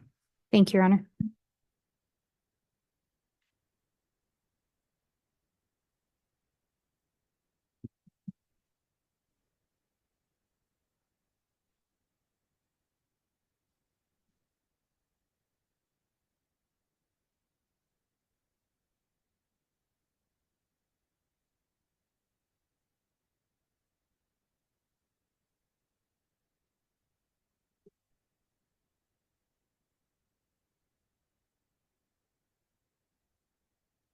We're gonna, I'm gonna start a little backwards here and start with that last exhibit. You were shown some emails that you'd reviewed in the last exhibit by defense counsel. And there was some indication in there about people being light and dark. Do you recall that? Yes. Through your investigation, did you learn who it was that would label people as light or dark? Chad Daybell. You were also shown an email about Chad needing to do some work on Mark's camera. Do you recall that? Yes. And the indication was Chad was the one that had to do that work, correct? Yes.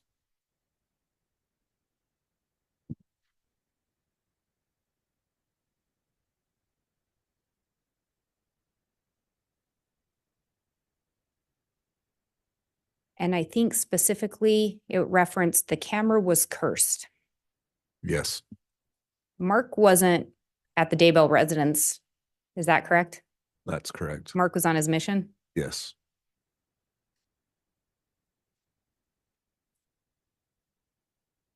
It was brought up that Chad had labeled some 12-year-olds as dark. Do you recall that?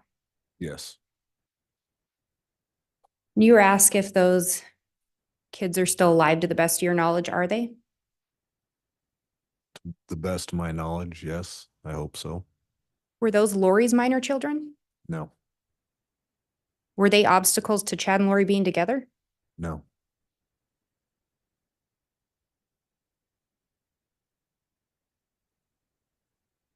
There was also an email on March 31st of 2019 where Tammy was talking about getting ready for a 5K. Do you recall that? Yes. Did that indicate to you that Tammy was active? It's hard to say. Active. Working out, you do different things, right? And trying to stay in shape, you do different things. Some people may run to stay in shape. Some people may go lift weights to stay in shape. So that may just have been something different she wanted to try. Did it indicate to you that Tammy had a desire to at least do something to be active? Yes.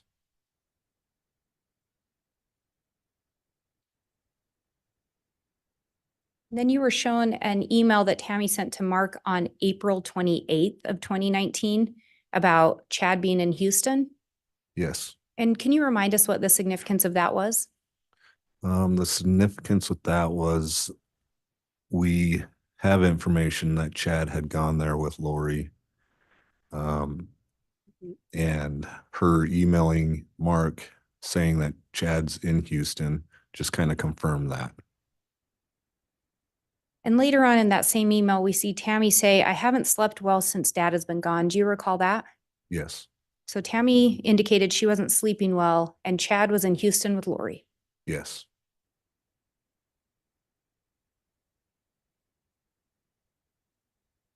Then the next one, there's a couple texts about a raccoon. Do you recall, or not texts, excuse me, a couple emails about a raccoon. Yes. And the first one is on June 30th of 2019, correct? Yes. And in that one, there's mention of having a flashlight. Yes. Did it appear that the raccoon was shot at night? Yes. Then we see another email on July 7th of 2019 with a image of a raccoon in a trap, correct? Yes.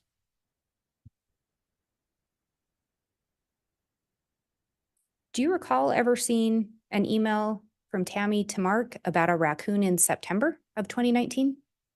I did not. So Tammy emailed Mark twice about seeing a raccoon, but no messages in September of 2019 to Mark that you recall. Not on this email, no.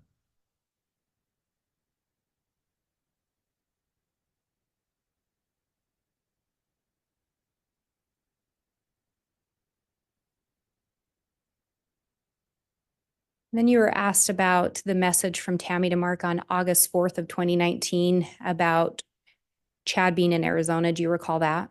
Yes. And in the message, Tammy indicates that Chad is at a girls' camp.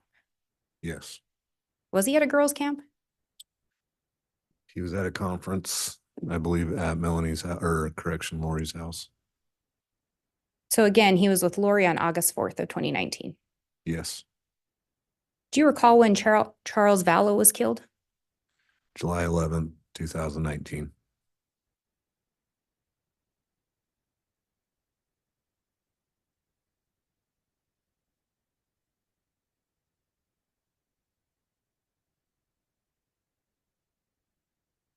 There was an email also shown that was from Tammy to Mark on September 15th of 2019, where Tammy references having a cold.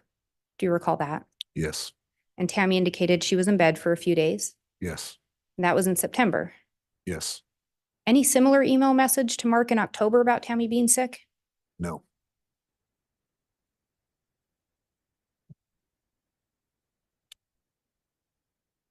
Then you're asked about some messages on October 6th, one from Ron Douglas to Mark and one from Tammy to Mark about Tammy visiting Springville, Utah. Do you recall those? Yes.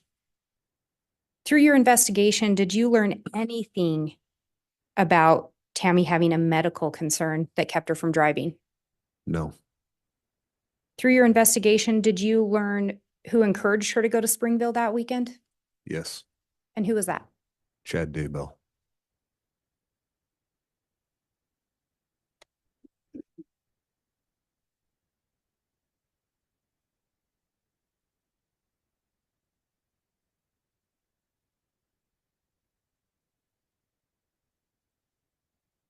And circling back,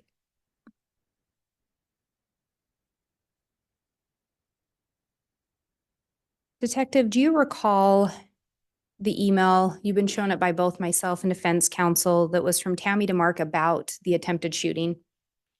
Yes.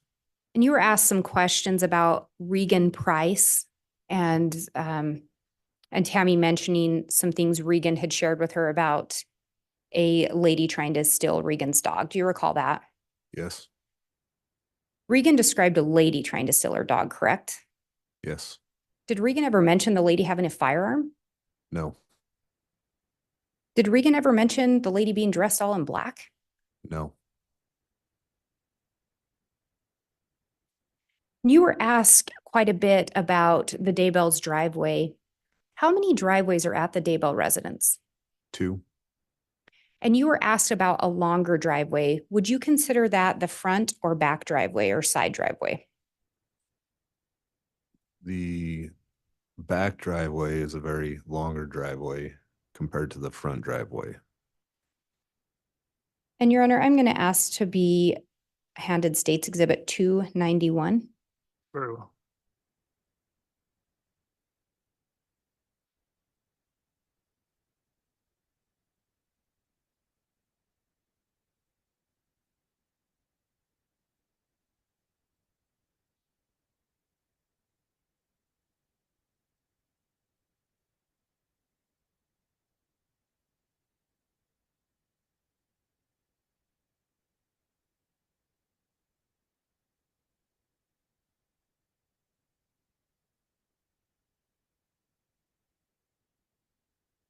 And Your Honor, may I publish? You may.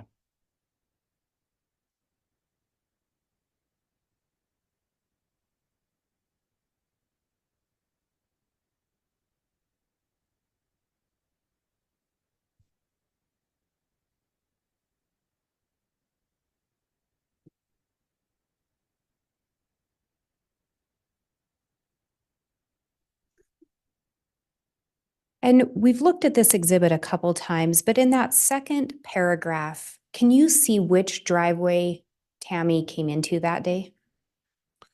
She backed into the front driveway. Is the front driveway that long? It's, like I discussed earlier, about 2 car lengths. And then is there a driveway that's even longer than that? Yes. And how long is the other driveway car lengths, if you could estimate?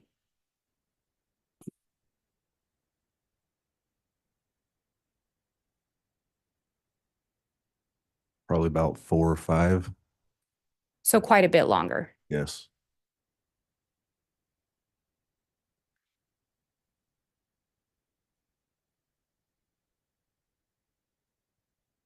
And again, were you part of the initial investigation on October 9th of 2019? I was not.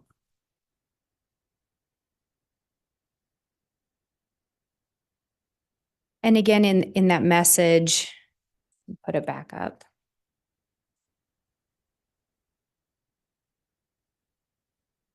In that second paragraph, do you see an indication of what time of day this occurred? 9:15. And that would be referring to PM. Yes, that's when the call came in around that time. And again, you're from the Fremont County area. Correct? Yes, And October's in Fremont County about 9 PM. Is it still light out generally? it's usually getting about dusk.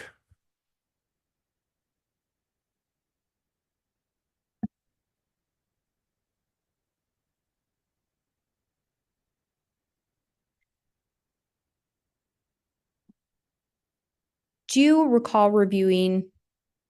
Let me back up. Would it surprise you to learn that there was no report by Deputy Cannon where he referenced having searched for paintball guns with Tammy Daybell? Would it surprise me that there was no search with that? That there was no Google search done for paintball guns? Overruled. No.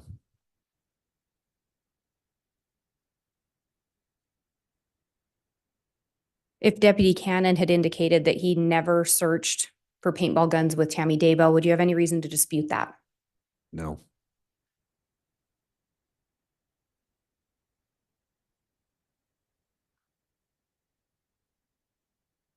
I think we talked about this a little bit earlier, but do you know how familiar Tammy Daybell was with firearms? I do not know how familiar she was with them. And counsel talked about some searches that were done by an email associated with Tammy Daybell regarding a paintball gun and an airsoft gun. Do you recall those? Yes. From your review of the October 9th investigation, did Tammy Daybell ever produce any photo saying this is the firearm? No, she did not. And yet she didn't do any search for a rifle, did she, that you're aware of? No.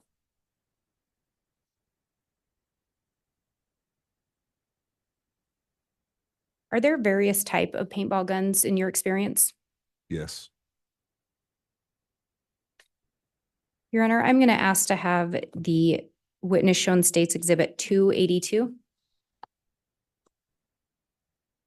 And Judge, I believe this is the image that we stipulated to counsel. Is that correct?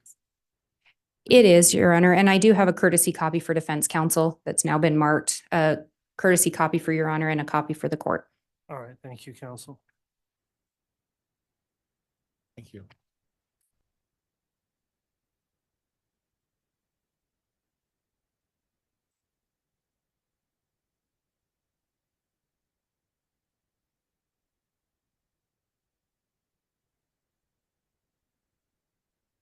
And Detective, have you seen this image before? Yes. And that top image there, is that the Grendel 6.5 that we've earlier referenced? Yes, it is. And Your Honor, I would move for the admission of State's Exhibit 282. Again, Judge, that was by stipulation of the parties, so All I right. am not having an objection to it. Very well. Without objection, Exhibit 282 is admitted. And Your Honor, I would ask permission to publish. You may. And Detective Counsel showed you an image of one type of paintball gun. Do you recall that? Yes. And that is just one type? Yes. And you'd indicated that they make paintball guns that look similar to an assault rifle. Yes.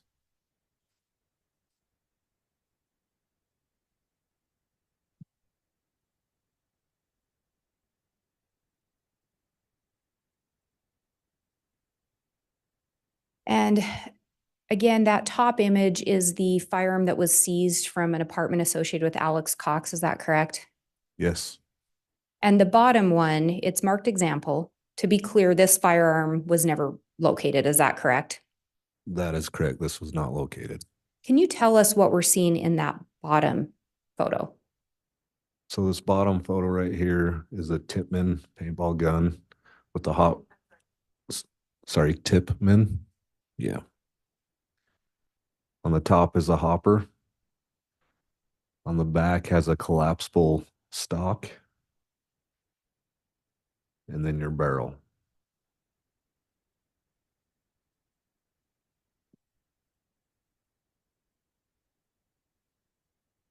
And Your Honor, the state would ask to publish States Exhibit 281C that's already been admitted?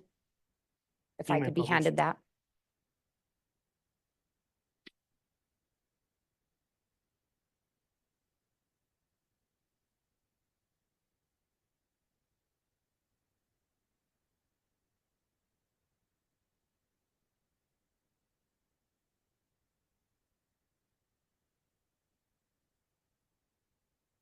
And Detective, this is a close-up, again, of the front part of that Grendel 6.5, is that correct?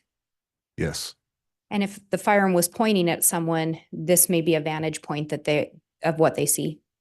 yes,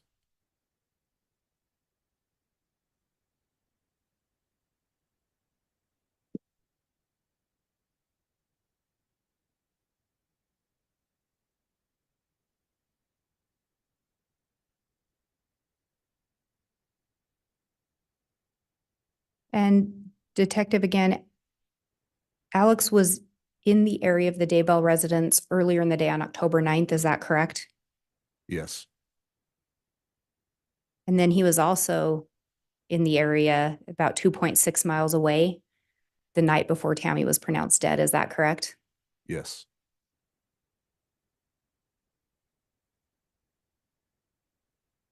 And counsel talked to you about whooshing and popping sounds from paintball guns. If a gun misfires, will it make a sound? It depends what kind of misfire or jam it may have. Are there various sounds that could, would the sound of a AR be muffled or different if it had a silencer on it? Yes,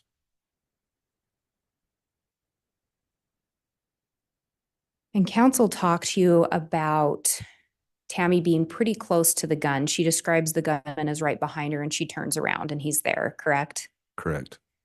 And we talked earlier about some searches done on the Homer J. Maximus account about a drop. Yes, If you're sighting your gun, and correct me if I'm using the wrong language here, if you're sighting a gun or trying to adjust it to fire a certain distance, is that different if it's a short distance versus a long distance? yes, So if you'd been further away and moved closer, would it be sighted indifferent? yes, could be.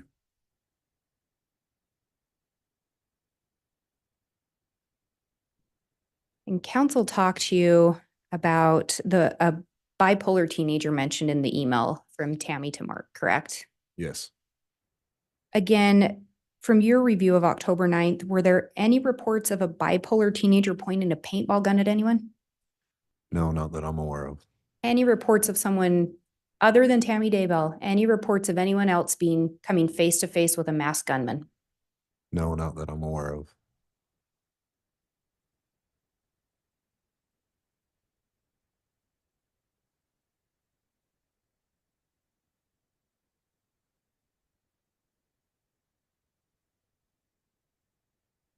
And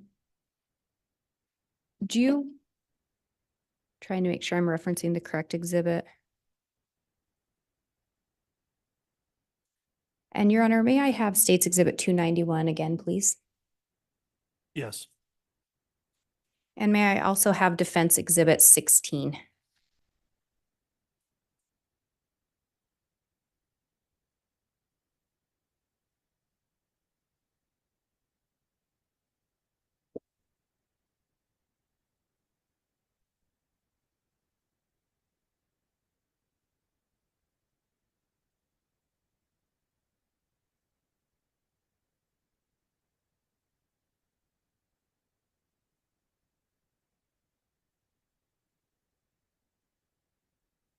Yes, it is States Exhibit 291 and Defense Exhibit 16.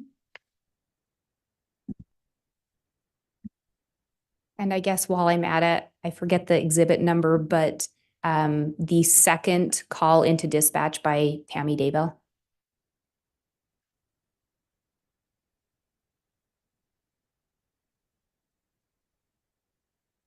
32B. 232B, Your Honor.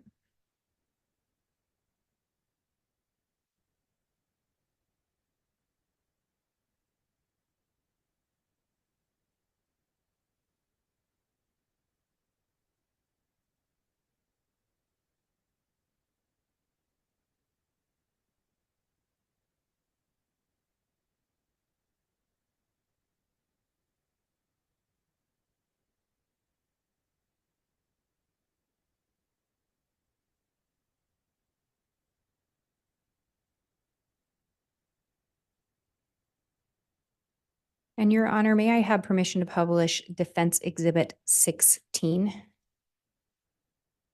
Yes.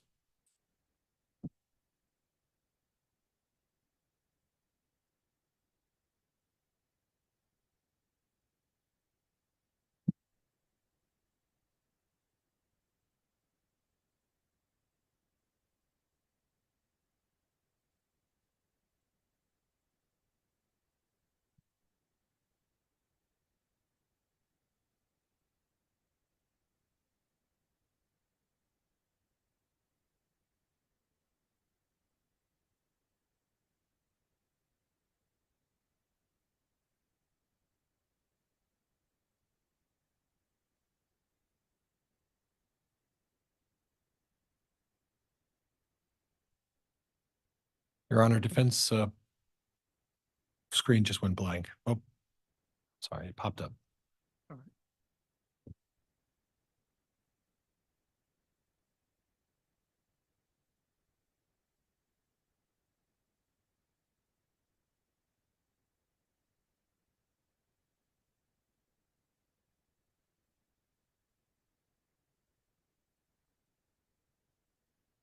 The HDMI does not like my computer.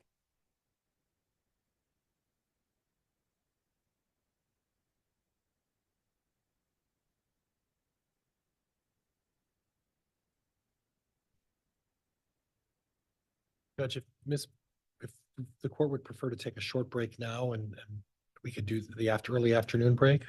Well, I think we'll get this sorted out pretty quickly here.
Detective, can I have you look at that first sentence there? And can you read it into the record? Something really weird just happened, and I want you to know so you can watch out. Tammy's sending this message out, telling people she wants them to watch out, correct? Yes.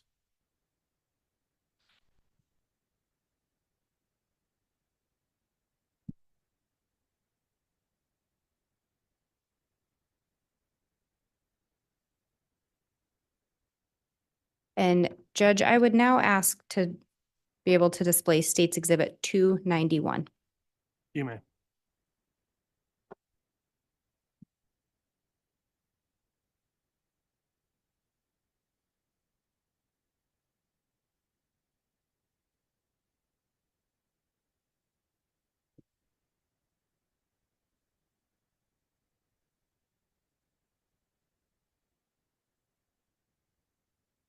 And at the end of that first big paragraph, do you see where Tammy indicates the scared part came after when my brain thought of other things that could have happened? Yes.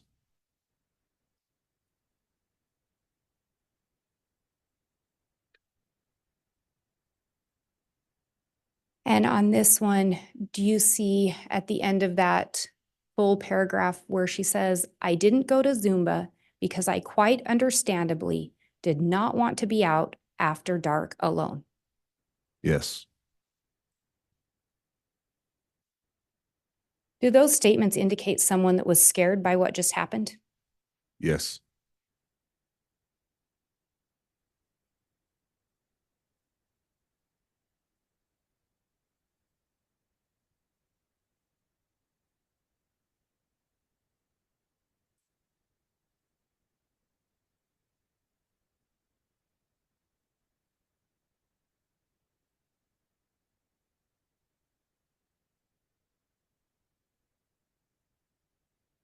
And in this one, do you see in that first paragraph where it says the guy started pulling the trigger and I could just hear the clicking and whooshing sound of an empty paintball gun? Yes. He was standing by the back of the car, just pulling the trigger while pointing the gun at me. Do you see that? Yes. Does this indicate more than someone just pointing a gun at someone? Yes, it does.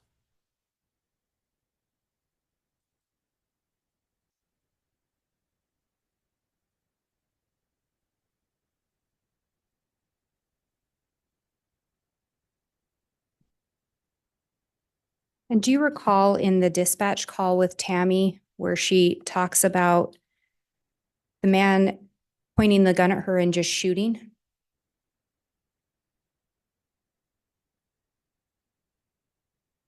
And we can listen to it again. Would that be helpful? Yeah, I don't recall that.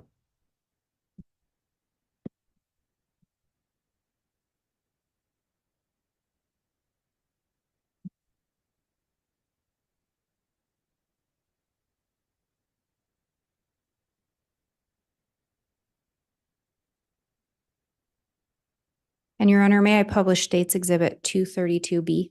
Yes.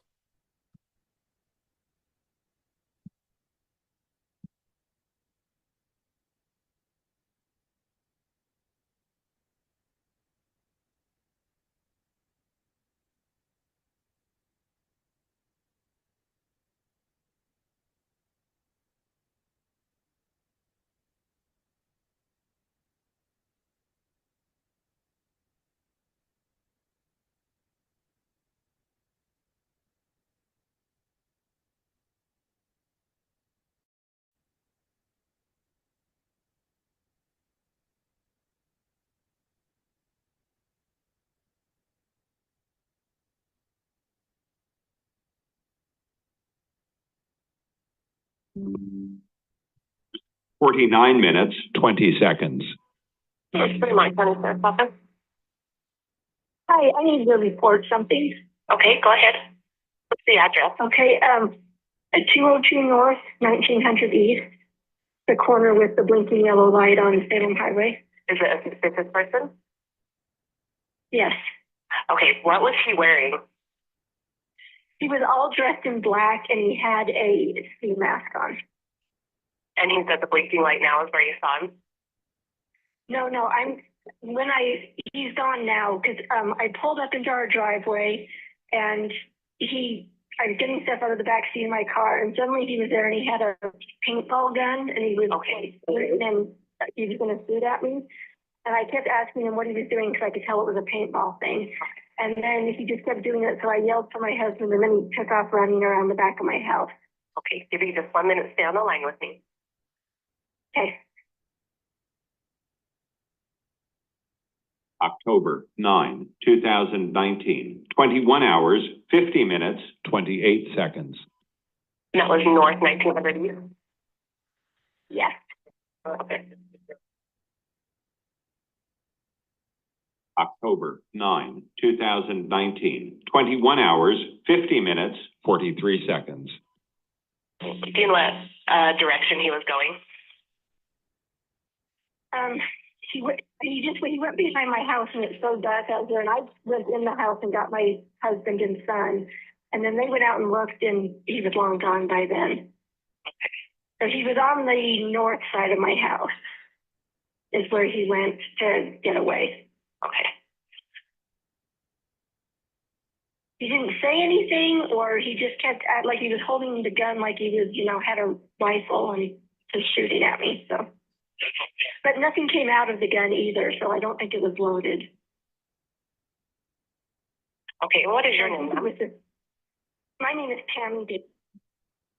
And I'm going to stop it right there. Did you hear on there where she says holding the gun like he had a rifle and shooting at me, but nothing came out? Yes, I did. Does that indicate more than someone just pointing a gun? Yes, it does.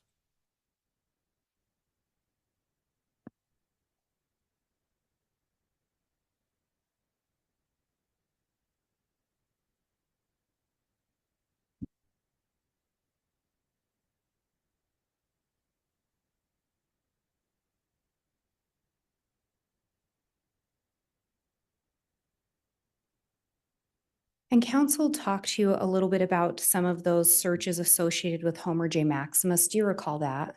Yes. And he talked to you about October being hunting season. Yes. Would shooting through a windshield or shooting through a Dodge Dakota generally have anything to do with hunting? No.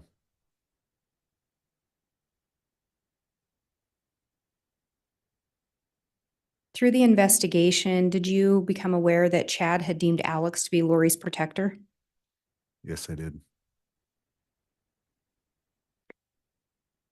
After Alex shot Charles on July 11th of 2019, did Chad and Lori maintain a relationship to the best of your knowledge? Yes, I did. In fact, we saw in an email, and I think you referenced it, Chad was down there on August 4th, 2019, just maybe about 3 weeks after Charles was shot and killed by Alex Cox. Yes, he was. Would that lead you to believe that Chad was scared of Alex Cox? No. Lead you to believe Chad was scared of Lori Vallow? No. Are you aware of any report taken by Fremont County where Chad Daybell reported that he was scared of anyone? No, I am not aware. Are you aware of Chad ever reporting anyone tried to shoot at him? No.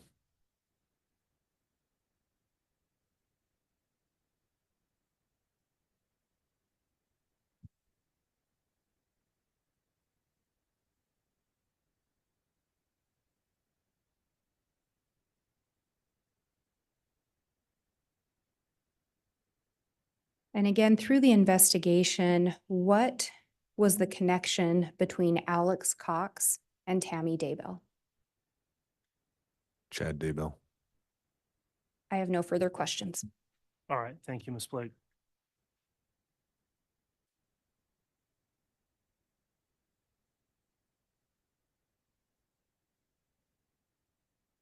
Judge, I would like an opportunity to clarify the driveway, and then counsel went on about um,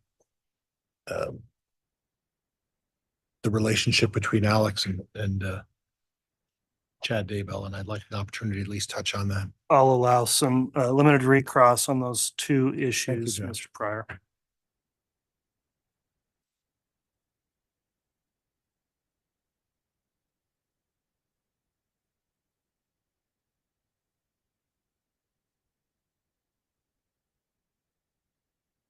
Officer Counsel put up the Facebook posting by Tammy Daybell, and it describes the front driveway. Do you recall that?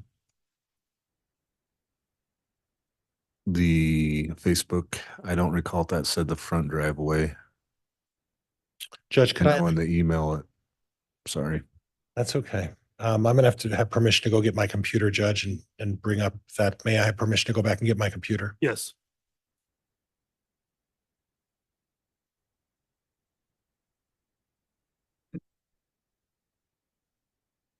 Exhibit 16.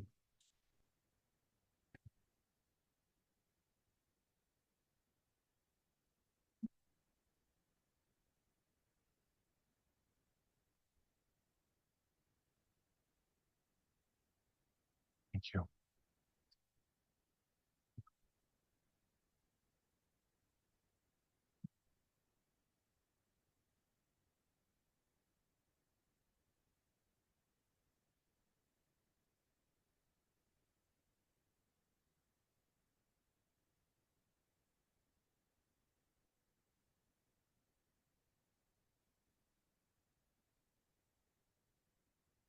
My turn now. I'm not ready yet, Judge.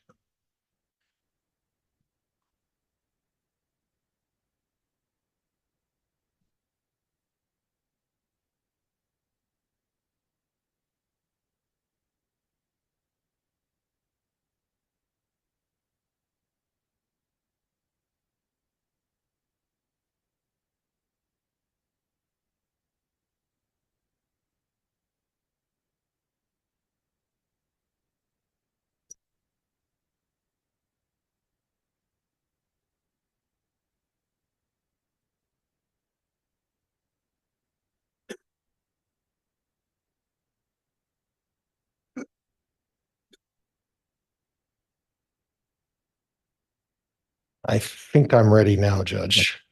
All right. You can publish that.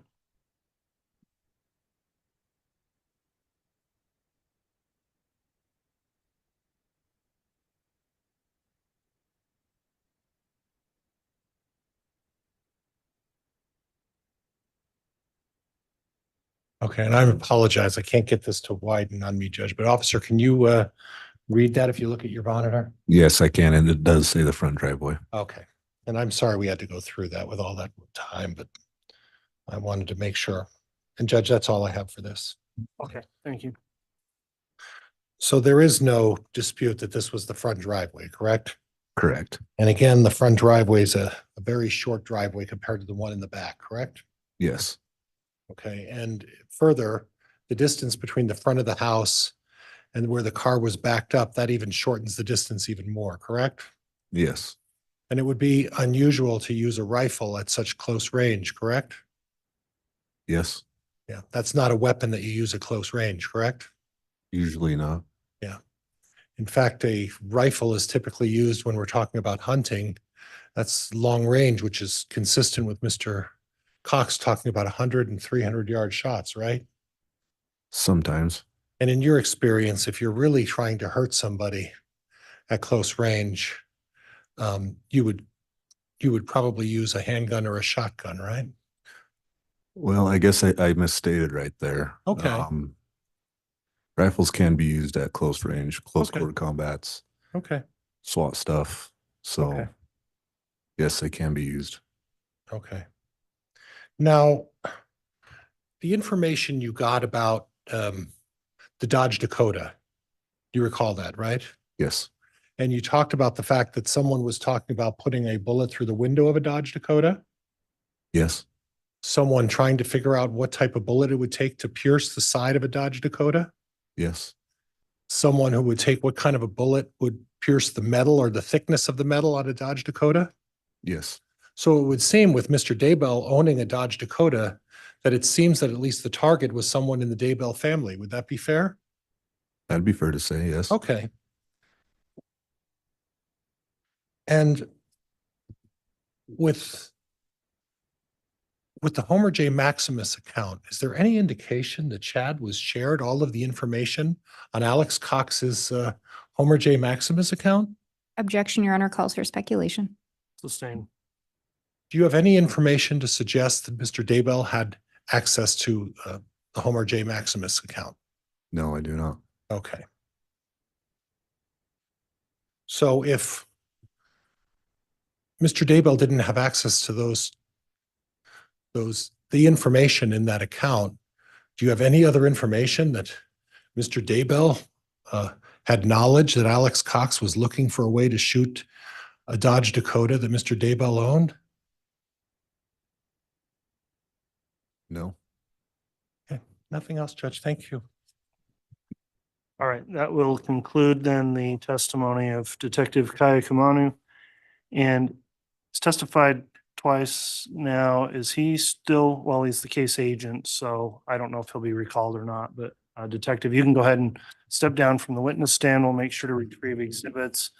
I'll have a brief sidebar with counsel to discuss scheduling for today, and we'll take our afternoon recess at this time.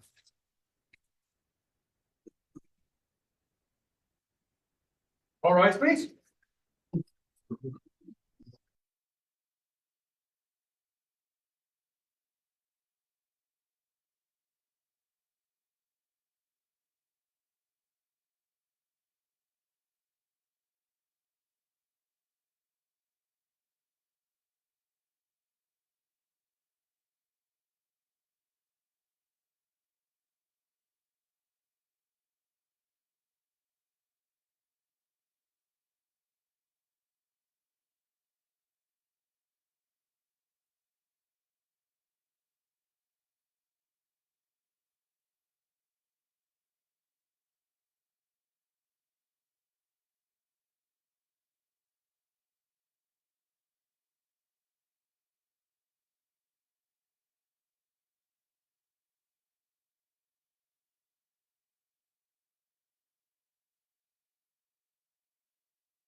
All rise.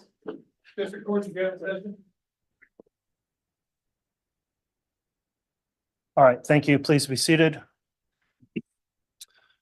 And Mr. Bailiff will have the jurors brought in, please. Yes, Your Honor.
All right, please.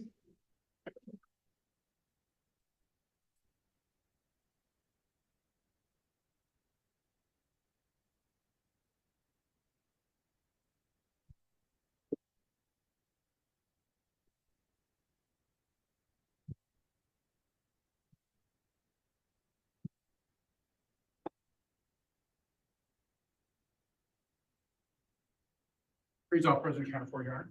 Thank you. Please be seated.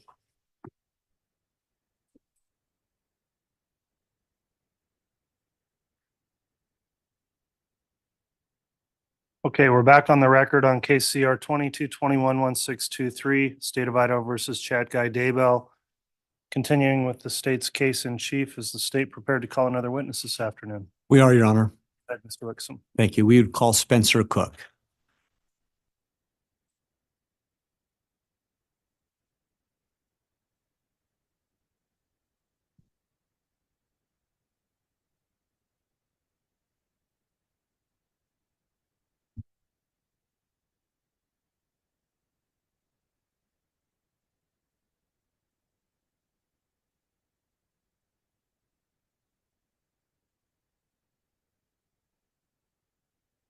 I swear or affirm the testimony you're about to give will be the truth, the whole truth, and nothing but the truth, so help me.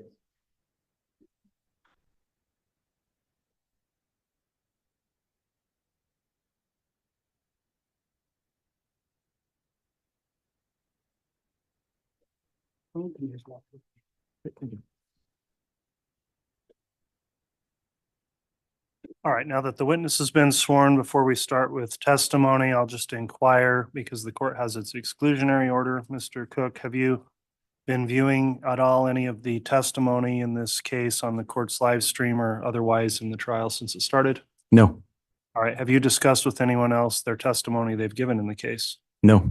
Very well. With that, thank you for your confirmation of that. You can go ahead and inquire on direct, Mr. Wixom. Thank you, Your Honor.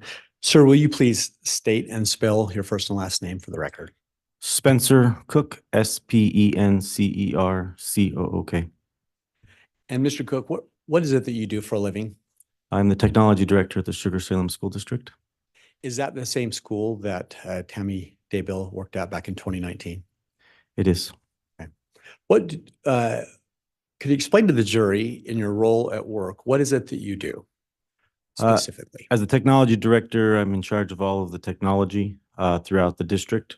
So that includes all of the schools from kindergarten all the way up to 12th grade.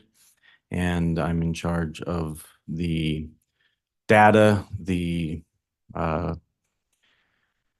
anything that plugs into the wall, basically. So projectors, computers, network, security, cameras, email, communications, telephones. Okay, thank you. And so you mentioned email. What do you have to do with respect to the email for the school? Well, I maintain and manage the emails, accounts for all of the uh, employees and students of the district. When you say manage the email accounts, what does that entail? Well, we use Google apps for the email service, and so I maintain all of the accounts and make sure that users can log in and make sure they receive emails and send emails. Do you also manage the email storage? I do.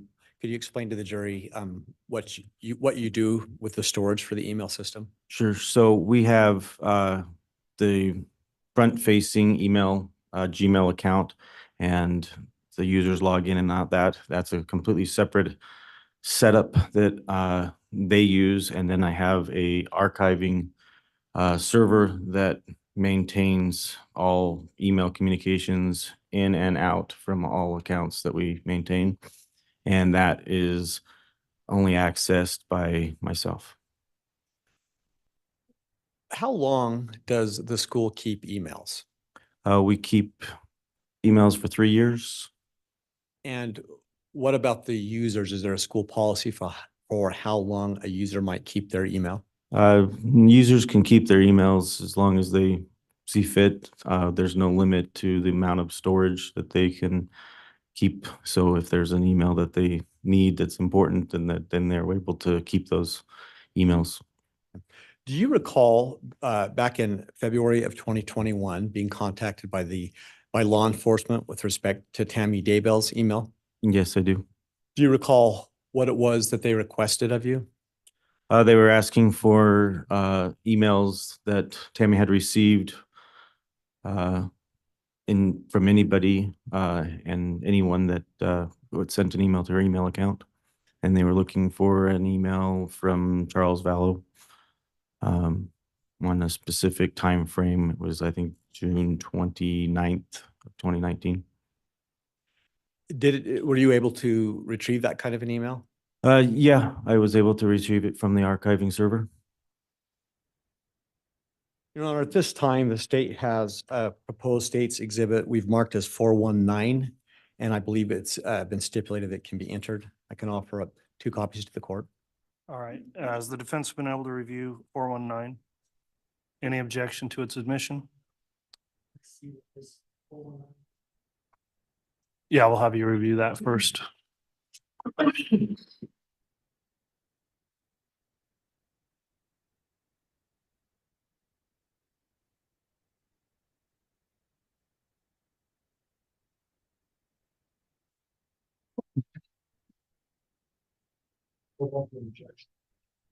Okay, so exhibit 419 is admitted. Thank you, Your Honor. May I have permission to publish with the ELMO? Yeah, I'll have the bailiff give you the exhibit for publishing.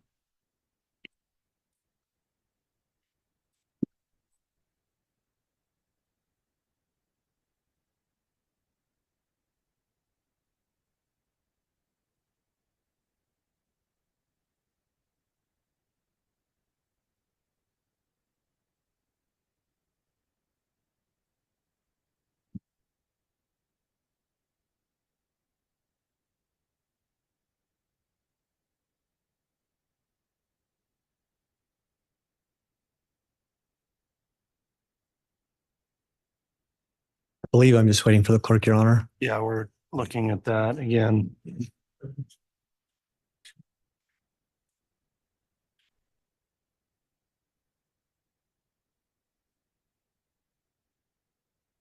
Is that showing on the jurors monitors? Okay, there we go. Thank you.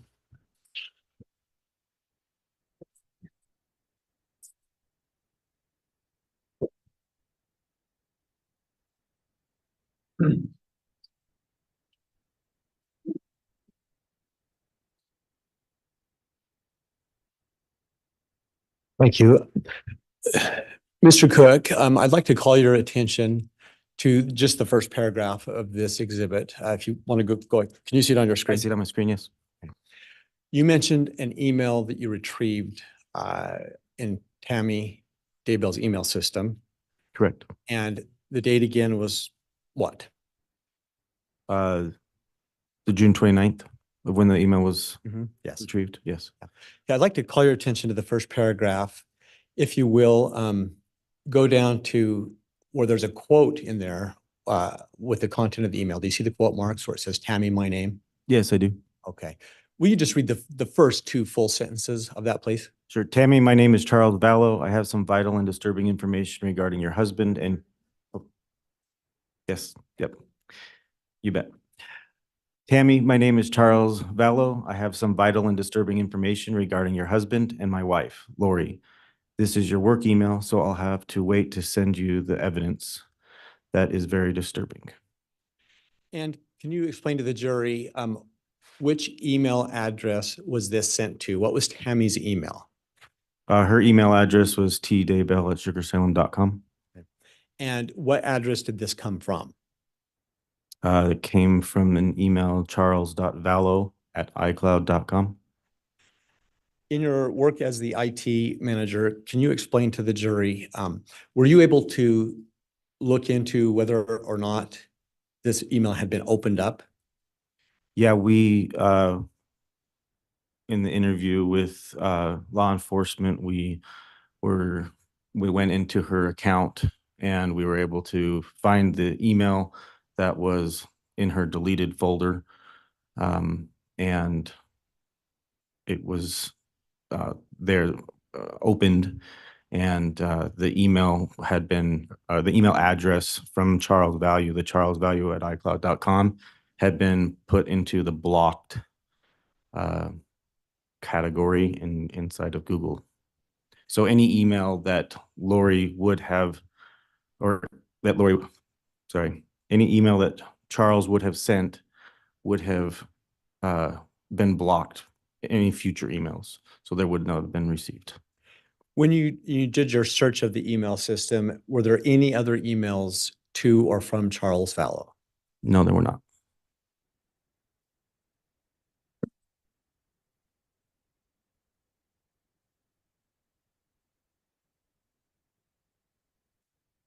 No, I don't think I have any further questions.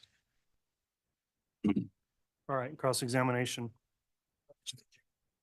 Okay, so there will be no cross of the witness. Mr. Cook, thank you for coming in and providing your testimony. Is he released from any subpoena from the state, Yes, Your Honor. from the defense? Okay, well, that will conclude your testimony in the trial. Thank you for appearing today. You can go ahead and step down, and that will conclude your testimony.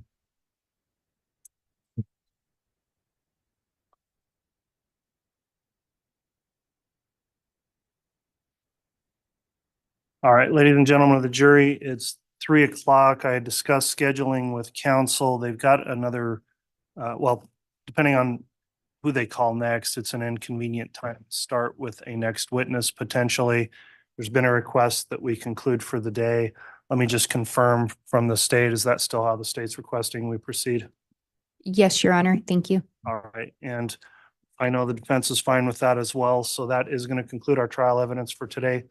We'll start again with trial tomorrow. And while the jurors are here, counsel, perhaps we can just give them some indication. Is there some request with your scheduling that tomorrow being Friday that we stop sooner than the mid-afternoon?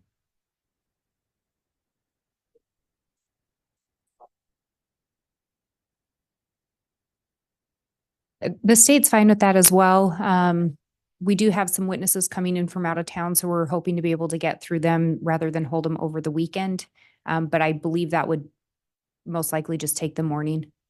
Okay, well, we'll see how things go. So no promises, but I just wanted to give you a heads up that tomorrow may not be a full day through the mid-afternoon. So with that, we will conclude for the day today. And again, as we break for the day, I'll remind the jurors to please follow the court's continuing admonishment to not investigate the case in any way, try to avoid any media coverage of the case, and do not discuss the case amongst yourselves or with anyone else. You can only do that once deliberations have started. So thank you for continuing to follow that instruction each day.